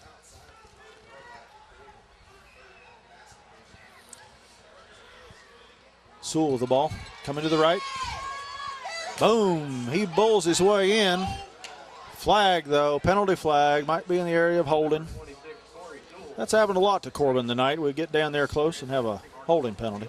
Looks like Zach Woody might be flagged on that one.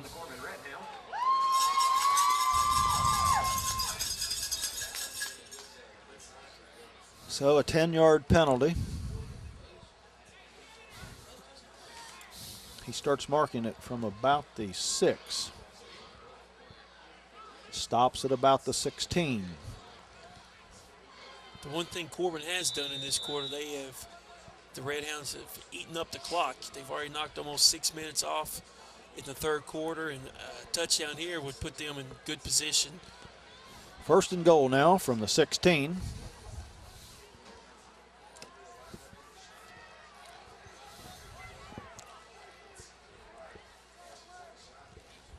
Cashin gets the snap, looks to throw.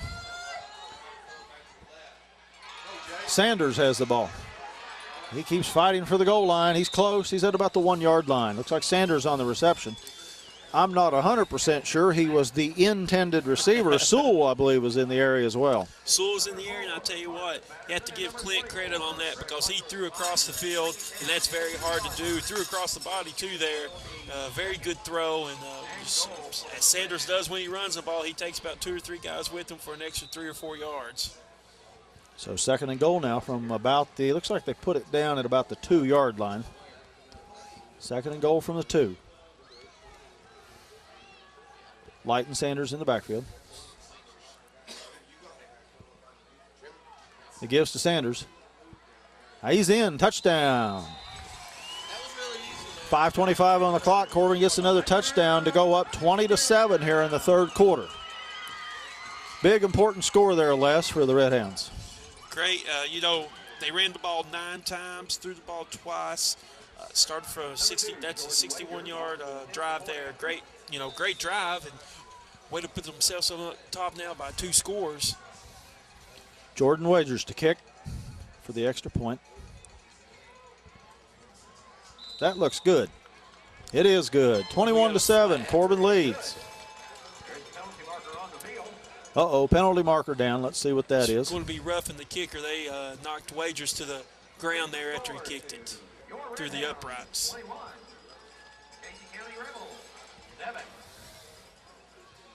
So they'll mark that off on the kickoff, I believe. And so we'll take a quick break with Corbin leading 21-7, 5:25 remaining third quarter. I want to remind everyone that tonight's broadcast is the property of Redhound Productions. No rebroadcast, copying, or retransmission is permitted without express consent.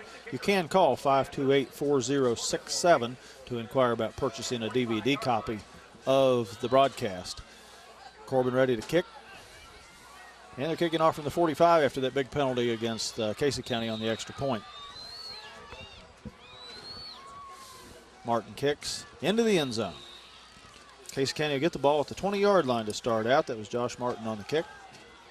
Well, he had a short field there, and he took advantage of it. They took advantage, and Casey will be starting at the 20. Corbin opened up the second half there with an impressive 11-play, 61-yard drive, and Josh Sanders capped it off there with a 2-yard run. I think that pretty much now gives some Corbin the confidence they need, and the main thing is they ate 6 minutes and 35 seconds off that clock, and there's only 5 minutes remaining in the third quarter. Here comes Casey County to the line. Looks like Patterson, number 4, is back in there at quarterback. No. Yes, it is 4. Patterson's still in there. He hands off, I believe, to Spears. Shane Spears on the carry for Casey.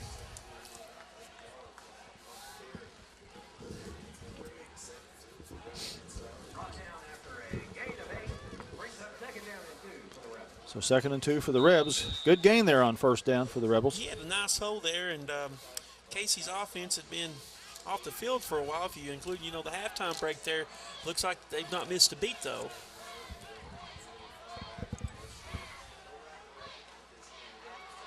Handoff up the middle. Short gain.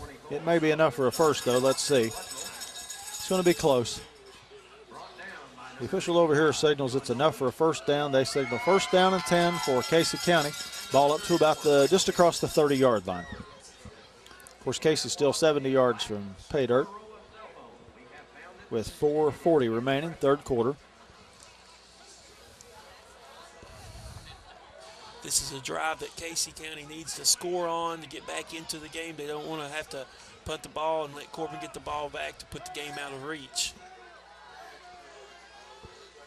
Number 10, Jared Howard, split left. He's caught some passes tonight for Casey. William Patterson kept that.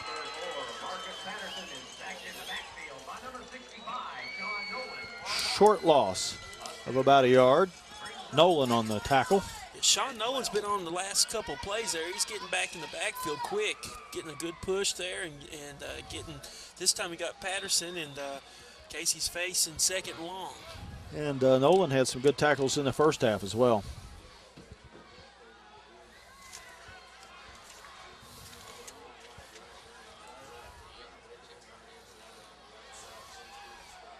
Patterson over center, back to pass, looking Howard's way. Almost intercepted by Sanders, number 18. He got both hands on it. Sanders made a good effort there. He almost had that. If he had open field ahead of him, if he could have caught that one. So it'll be 3rd and about 11.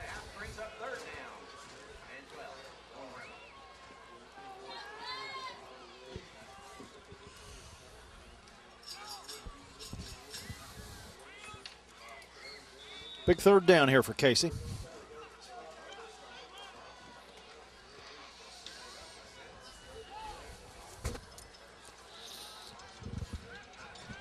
Shotgun formation this time. Their top receiver 10 comes split left. That's Jared Howard. He's looking toward Howard. He throws his way. Intercepted almost 41. Joel Mitchell on defense there. Mitchell almost came up with the 2nd interception of the game there. He had it and just dropped it out of his hands. Good defense, though. Good defense, and did a good job there. Redhounds did of holding their own on defense, and they'll be getting the ball back with 3:29 to go in the 3rd.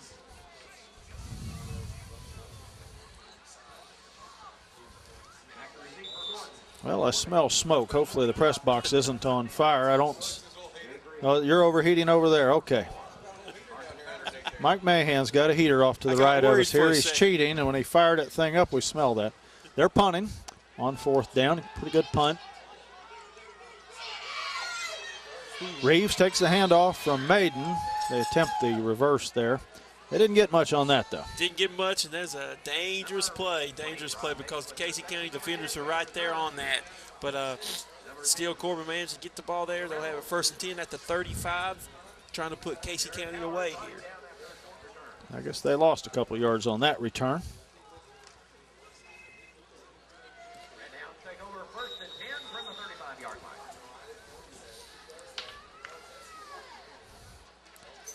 Cashin still at quarterback, coming over center. Wagers number 2, wide right. 26 Sewell in motion behind. Fake handoff to him, but the handoff goes to Sanders coming the other way. Good run by Josh for 1st down across midfield. The carry there gives Josh, he'll have over 100 yards now. He's hit the century mark on the ground. He's having a solid 2nd half. Ball at the 49-yard line, 1st and 10.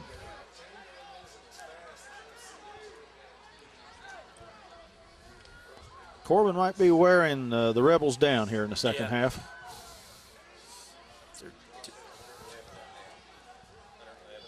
Sanders has 111 yards on the ground, and he's picked up a lot of that too. 50, almost close to 50 some, I'd say, in the second half here. He's doing a great job. Hand off to Sewell. He tries to get around the left side. Short loss on the play. Good D there by Casey County. Casey snuffed that one out and puts Corbin in the second long. So it's back to the 48-yard line, back across midfield.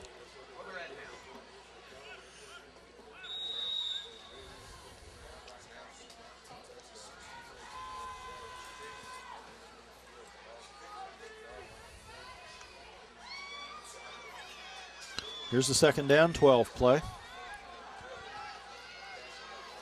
Sanders is split wide right. 3 receivers wide left. Cashing back to pass, is looking off to the left. Throws it deep. Sewell's down there. Pass is intercepted at the 18-yard line. They're going to mark it at about the 19. Might have been Patterson on the interception there, number 4, I believe. He had a man open there, but looked like he might have underthrew him just a little bit. Casey County yet to give the kid that got the interception there. Was it Patterson, did you say? I believe number 4, Patterson, had that. Good, you know, that was a good play on his part, and another turnover for the Hounds, and gives Casey County a little bit of life there, see what they can do offensively. And they fire up to the line quickly. So they have the ball. Looks like it's at the 19, 1st and 10. 1 minute, 46 left in the third quarter. Patterson running the ball to the left. He's brought down after a short gain up to about the 21, 22-yard line. This time Patterson lined up in the backfield, and they have number 15 in there, Shannon Wethington. He's behind center now, and running a little different offense there, Casey County is. Wethington took a couple of 1 or 2 snaps in the first half.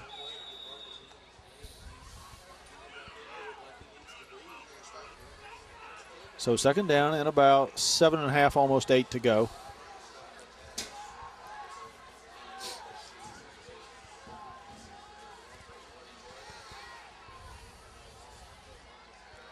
Fakes the handoff, Wethington to throw to the right.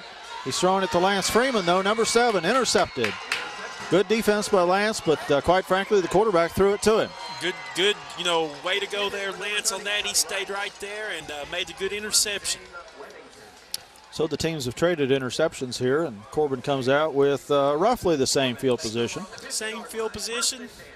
Got it back on first down now and see what the Hounds can do here, if they can drive down the field and put some more points on the scoreboard. So 56 seconds remaining, third quarter. Corbin up by 14 points, and they take over here at midfield.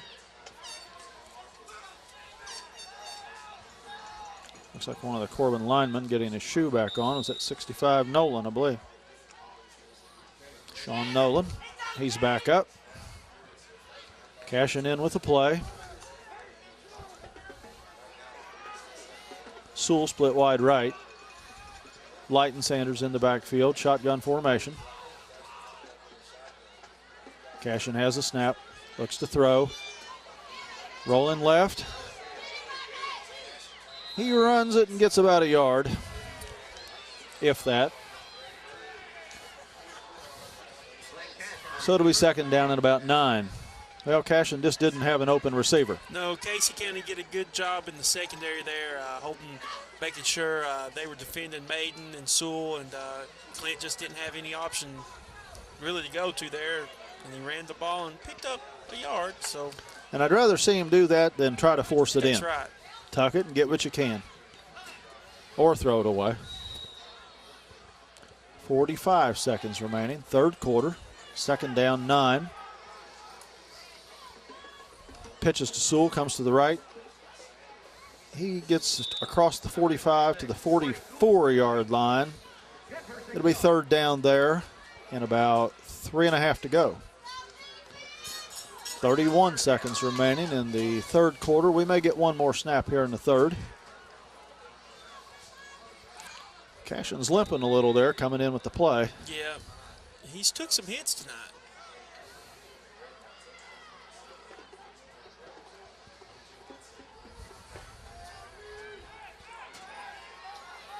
Sewell and Reeves split wide right, Light and Sanders in the backfield, cashing up over center. They're going to let the clock run and take it to fourth quarter. So Corbin leads 21-7 at the end of the third quarter. They'll switch ends of field, and we'll be right back in a moment for fourth quarter action. action. Corbin with the ball, 3rd down and about 6, and they lead by 14 points. Hopefully they can hold on to the ball here, Les, and if they do, I think they'll be able to almost seal the game, barring some unforeseen events. They controlled the tempo there in the 3rd quarter, and hopefully they'll do the same in this quarter. Fakes the pitch to Sewell, cashing the pass. Well, it was intended for Reeves, but I believe it was intercepted by number 11.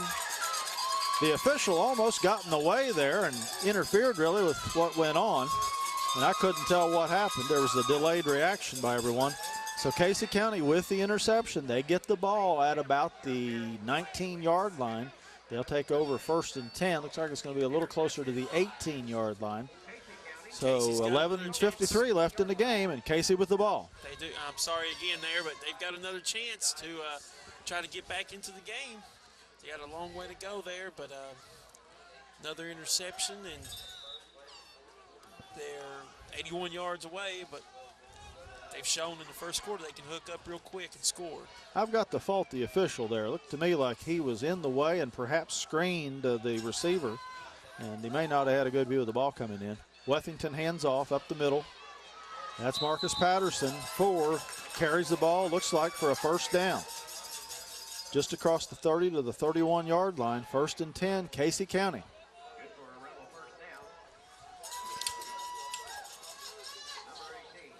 Well, Corbin went from trying to put the game almost away to now we're going to have to do something. Going to have to make a stop on defense, and since Patterson's went back in the backfield, Casey's moving the ball better. Hand off to Patterson. Short gain up to about the 33-yard line. A couple yards on the carry.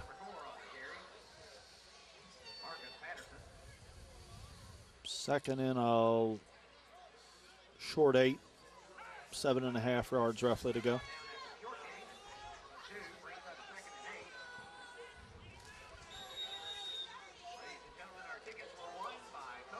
Here comes Casey County to the line. Wethington still at quarterback, number 15. Patterson is the deep back. They give again to Patterson. Corbin's after him this time. I don't think there's any gain there. No. Corbin, they hit the hole real quick, and a slew of players hit them there. And once again, I think it was led by Sean Nolan again.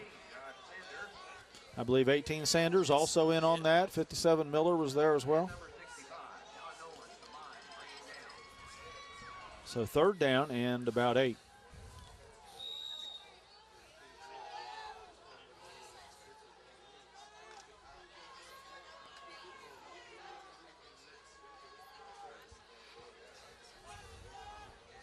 Wethington's over center. 2 backs behind him. Little movement there in the backfield. No penalty flag, though. Wethington to pass. 2 defenders. Lance Freeman was there, and the defender, number 10, Howard, played a little, or the receiver played a little defense there.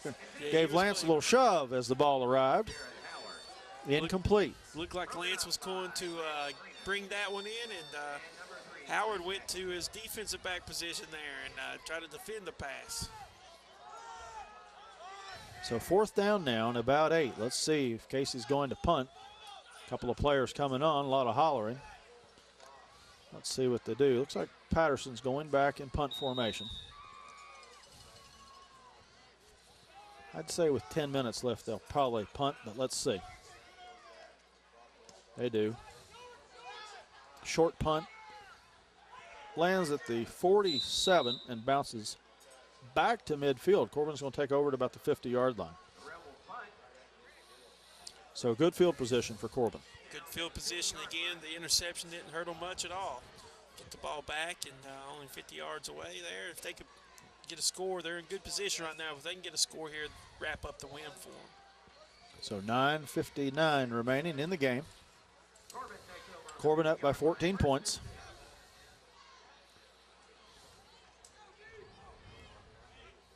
We might see a couple running plays here. Let's see.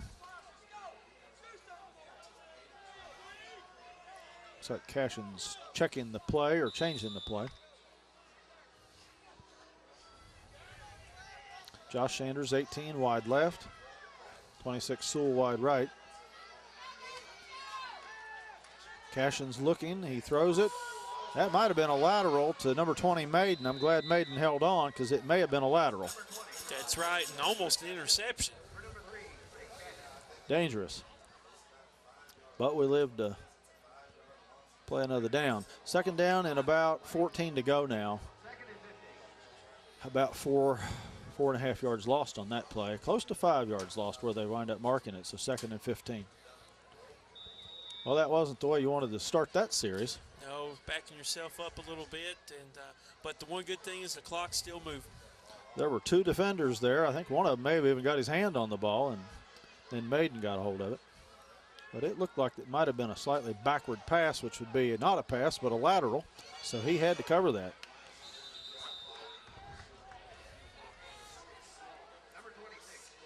So Corey Sewell with a short gain. It'll be 3rd down and about 14 to go.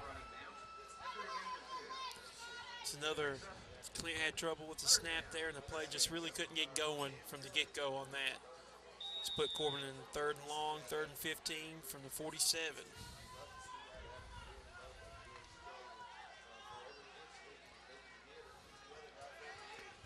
Two wagers comes left, 3 receivers to the right. Light in the backfield with Cashin in the shotgun. He takes a snap, looks to pass. The rush was on him. Boom. Slightly overthrew Sewell. Sewell made a good attempt and paid for it. Took a hit there by the defender. Sewell paid for it, and it looks like Clint paid for it again. He took another hit, and Clint's took some big hits tonight. And he's limping off. So 4th down and about 14. Corbin's going to have to punt. That was kind of a dangerous play there. 8:26 remaining in the game. Corbin clinging to the 14-point lead. 23, Josh Martin, back to punt. And it looks like number 4, Patterson, back deep for Casey County.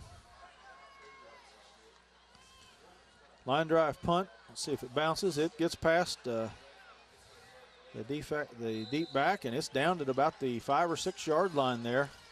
So that turns out good for Corbin. They get them deep in their end, down in their end. So it'll be 1st and 10 for Casey, taking over to about the 6 yard line with 8:16 remaining.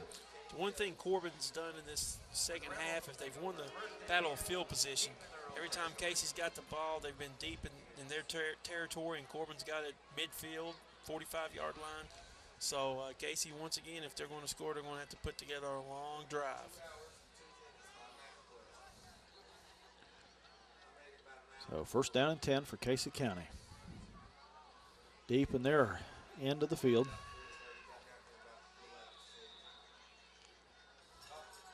Big number 65 for the Hounds, Sean Nolan. He's there waiting for the offensive line.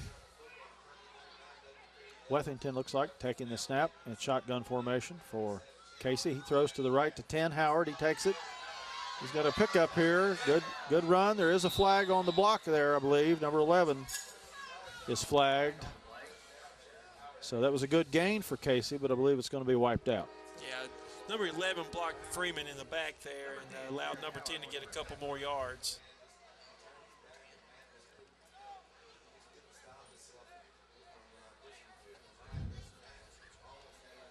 And that's the signal from the official. Blocking penalty on Casey County.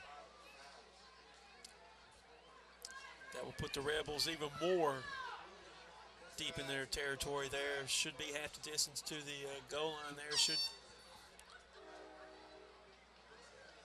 moves them. So they're going to put it at about just across the 7 yard line.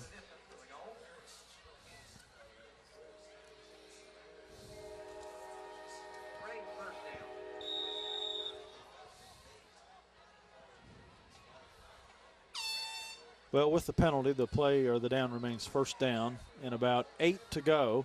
Kind of an odd outcome there after the penalty. The block occurred upfield beyond the line of scrimmage. Wethington takes a shotgun snap. Heavy rush. I believe it's a safety. It is. 2 points for Corbin. 2 or 3 of the Hounds on him. Let's see who gets up. Looked like Michael Campbell was the one that recorded the safety. He was back in the backfield, but like you said, 2 or 3 Hounds players got back there, and Corbin's got himself a 23-7 lead now. 7:54 to go.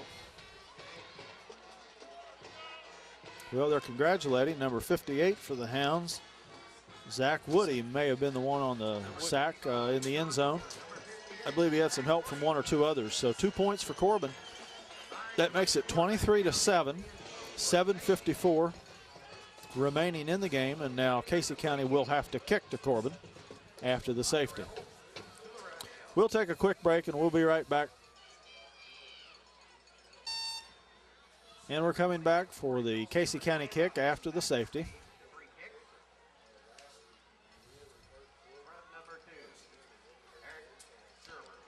They'll be kicking with the line of scrimmage to 20. Probably it'll be a punt, but let's see. I think I see that they've put the tee down out there. They might kick from the tee. They are. A lot of teams will choose to do a punt after a safety, but they're going to just use the tee. Should find themselves with great field position again.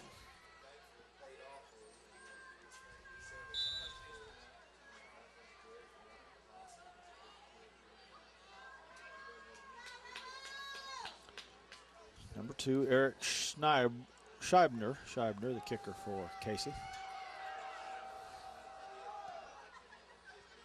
He gets about a 20-yard kick. Number 42, Caleb Watkins catches. He caught one earlier and handled it well. So Corbin gets good field position. They'll take over at the 48-yard line, 1st and 10.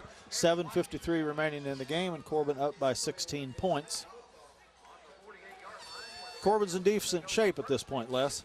Yes, they are. This is where you might see the Hounds start to take some more time off the clock there. They've got good field position, and they've had good success running the ball this half.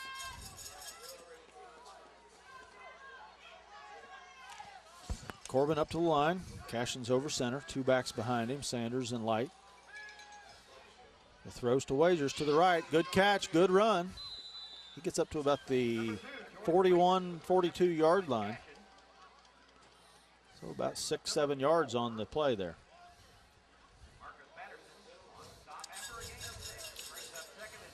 So 2nd and about 4.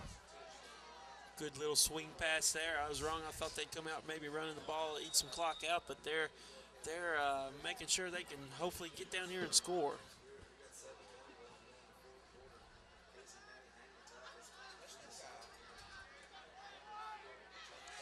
Maiden, wide left. Cashin looking that way. He throws his direction a little high. Off, Maiden tried, but it was passed just a little high. It'll be 3rd down and about 4. Well, Maiden ran a decent route. He got in the clear there. Cashin tried to get it to him. I think Maiden heard some footsteps there too, because he didn't go all out there, and he was set up to take a big hit, but still gave a good effort there.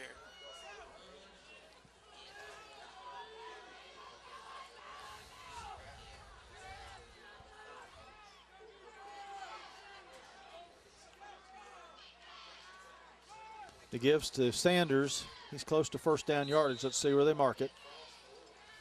I think he's got it by about a half a yard. Looks like he's got it down to about the 37, and the official over here signals 1st down Corbin.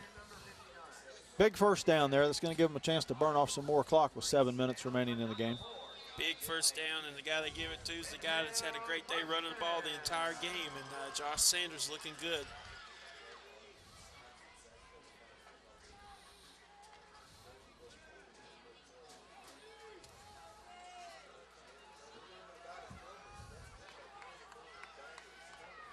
Cashin over center.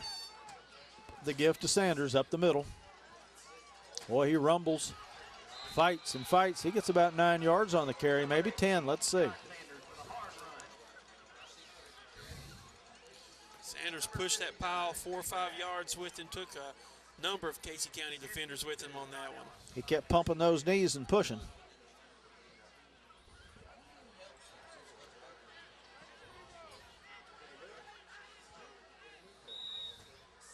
Second down and short, about a half a yard to go.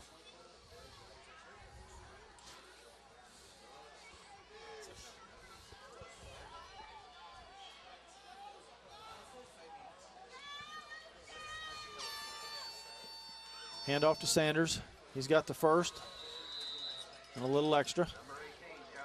Down to about the 23-yard line, 1st and 10, Corbin. Seems like Corbin's offensive line taking over a little bit, allowing Sanders to get these big holes, and Casey County seems like they're a little winded out there. 5:44 remaining.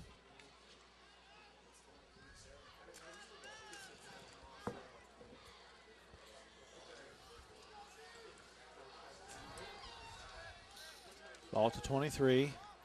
Nobody in the backfield, but Sanders is just to the left. Sewell comes in motion behind and takes the handoff. That play didn't work. There'll be a loss on the play back to the 29-yard line.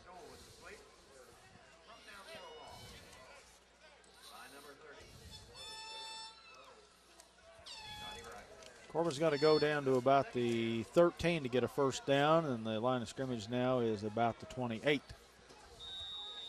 29-yard line, rather.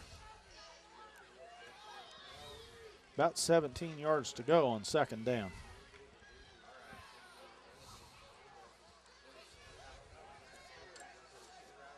Lighton Sanders in behind Cashin. He's over center. 2 receivers wide right. Cashin looks to pass. He throws Maiden's way. Almost catches it, but the defender gets his hand in there. Incomplete. 3rd down at about 17. Almost had the pass reception there. Threaded the needle a little bit there and almost got it through. So that was number 20, Rob Maiden, the intended receiver.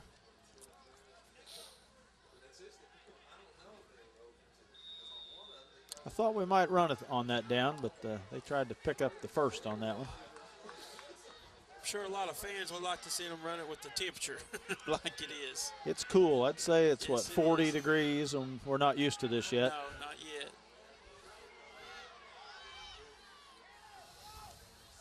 Cashin back to pass again. Looking. The rush is catching up with him. He's still looking. Releases it a little short. Incomplete pass. That'll bring up 4th down. I think Sewell 26 and Reeves were in the area there, the intended receiver or receivers on that one. Good job of blocking for the Redhound offensive lineman there. Clint had some time to pass, but just couldn't find an open receiver. 4:23 remaining in the game. Corbin with a long 4th down play.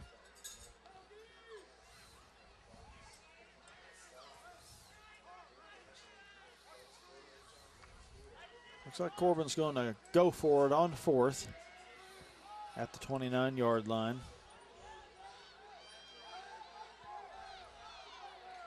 They've got to get down to about the 13, 12 to 13 for a first down.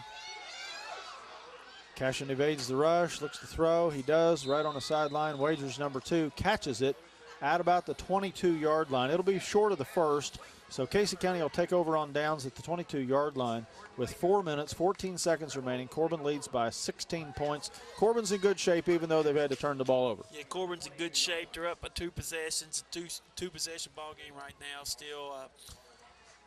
Casey County's got a long way, though, to drive to try to get the touchdown, then would have to probably onside kick. And they'll need 2-point conversions. Yes.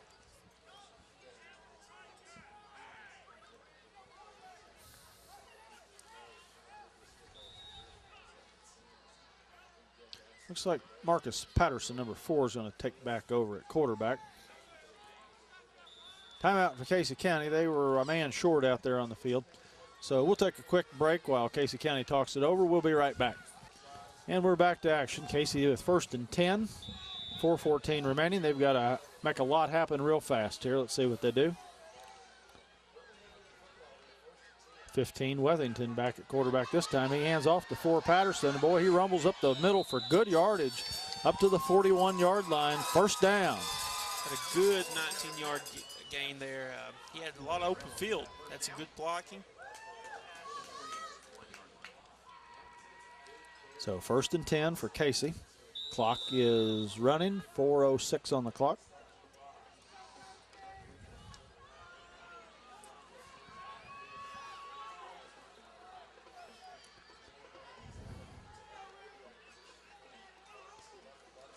Weathington hands off again to Patterson, but the Hounds wrap him up quick. 3 or 4 tacklers are on him.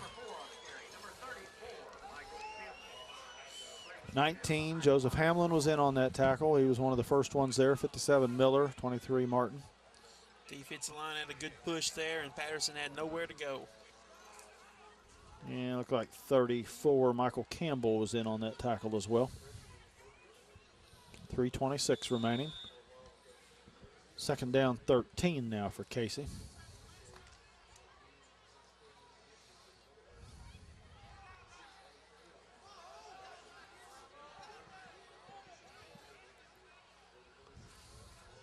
Weathington in the shotgun. He's looking to pass. Throws it deep to the right. Lance Freeman. Number 2, Wagers back on defense, and the intended receiver was Jared Howard, incomplete. 3 minutes remaining. Ball, it looked like that time. Or a wounded duck. So with 3 minutes remaining, 3rd and 13.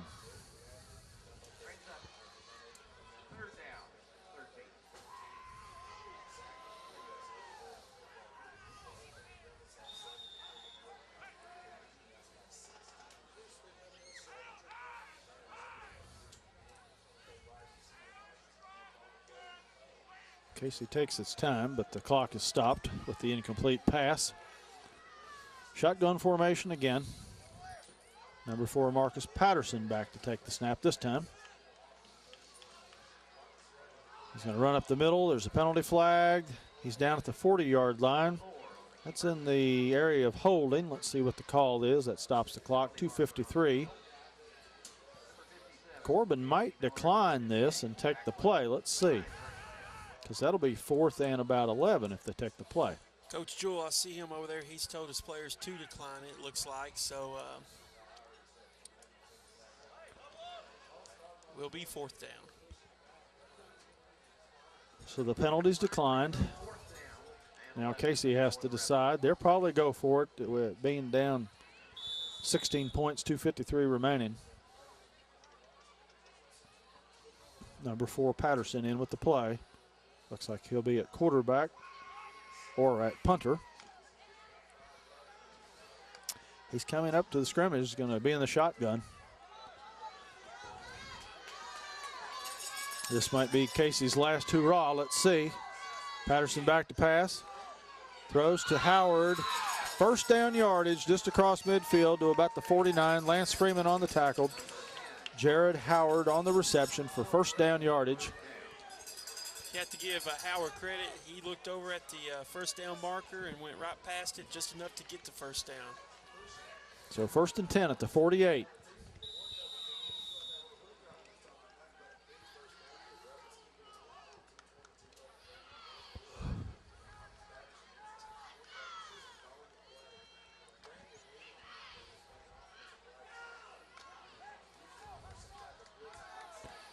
Casey fires up to the line. Patterson at quarterback, shotgun formation. Back to pass, looking Howard's way. Fake pump, now releases deep. Out of bounds, incomplete.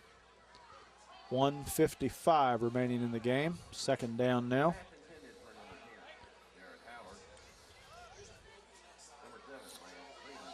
Casey's going to have to strike fast here if they're going to do anything. Yeah, Patterson there led his receiver a little bit to the outside, just threw it a little bit too far to the outside, and you're absolutely right.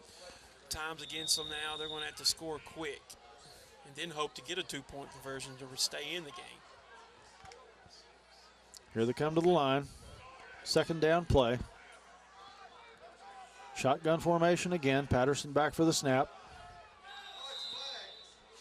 Moving on the line. That'll be a procedure call, 5-yard penalty against Casey County. That'll make it 2nd and 15. No time off the clock, though.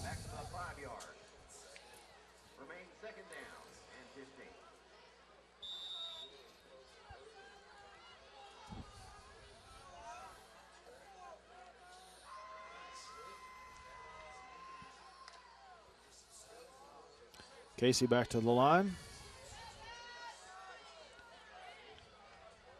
Patterson again in shotgun. Looking to throw.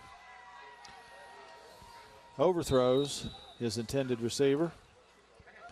1:51 remaining. That brings up third down, 15. Corbin got a good pass rush there and got to the quarterback, and he had to rush his throw a little bit and overthrew everyone, threw it real high.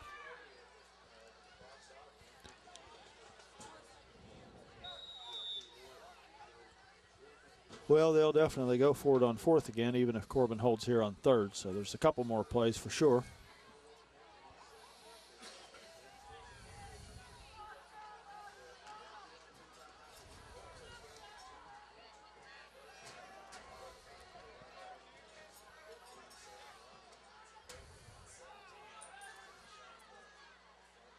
Patterson rolls to the right with the ball. He's hitting the backfield, but gets away.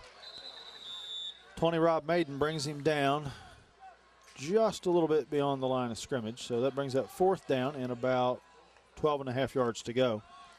This is the ball game for Casey. They've got to get a first down to keep this drive going, but clock's down to 1:29 and counting. Corbin makes a stop here. Redhounds will improve to 2-0 in district play and their 24th straight district win. And that puts Corbin in excellent position as far as the playoffs. Definitely a one home game, maybe two for sure. That's if they can win out and complete and go 3-0 in the district, they'll have home field, I think, for at least two games in the playoffs for sure. So timeout with 1:06 left. Casey County's going to talk it over. We'll take a quick break. We'll be right back after the timeout. We're back, fourth down play here for Casey County. Let's see if this is their last play. 15, Weathington takes the snap and hands it off to number 10, Howard. He goes wide left.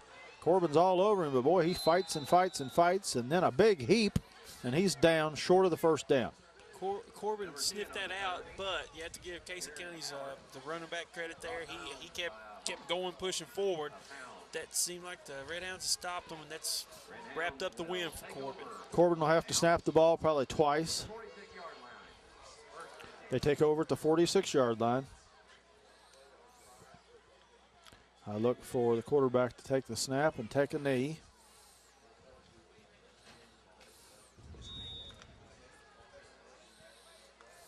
Let's see what we do. Number 5, Colton Hanson in at quarterback. He hands off. Hands off to number 8, Ryan Fritz. Ryan, a freshman. Colton Hanson, a sophomore. Well, they've got Clint out of there to keep him from getting injured here at the last of the game. Probably a good move. They got Clint out there, and my boss, Bill Hanson, will be happy because his son, Colton, got out there and got a snap in. And hopefully he'll give me a pay raise for mentioning Colton's name. There you go. He's going to get one more snap for sure. 31 seconds, and the clock is running. Now they may take a knee. No. 85 takes the handoff that time. Cody Duncombe, a freshman, takes the snap and hands off. Cody's dad, Greg, used to be a great quarterback for Corbin, led Corbin to the state championship. See, it was the give to number 8, Ryan Fritz, that time as well. 8 seconds, 7 seconds. Corbin's going to win 23-7 as time is expiring here. 1 second, that's it. Corbin wins the game, and they go 2-0 now in the district, 23-7. We're going to take a quick break, and we'll be back shortly for a wrap-up. Welcome back here. We just got a 23-7 win. Corbin Redhounds over Casey County Rebels to win and improve Corbin to 2-0 in district play, and most importantly, 4-5 overall. And Corbin, as of right now, is assured at least one home playoff game in their 24th straight district win. So I'll go ahead and cap it off. Casey County got on scoreboard first, took a 7-0 lead behind Jared Howard's 66-yard touchdown reception. Corbin got back into the game in the second quarter. 2 touchdown runs by Corey Sewell, and Josh Sanders capped off a 11-play, 61-yard drive in the third quarter to give Corbin a 21-7 lead, and a safety made it 23-7 as Corbin improves to 4-5. Redhounds had 16 first downs to Casey County 6.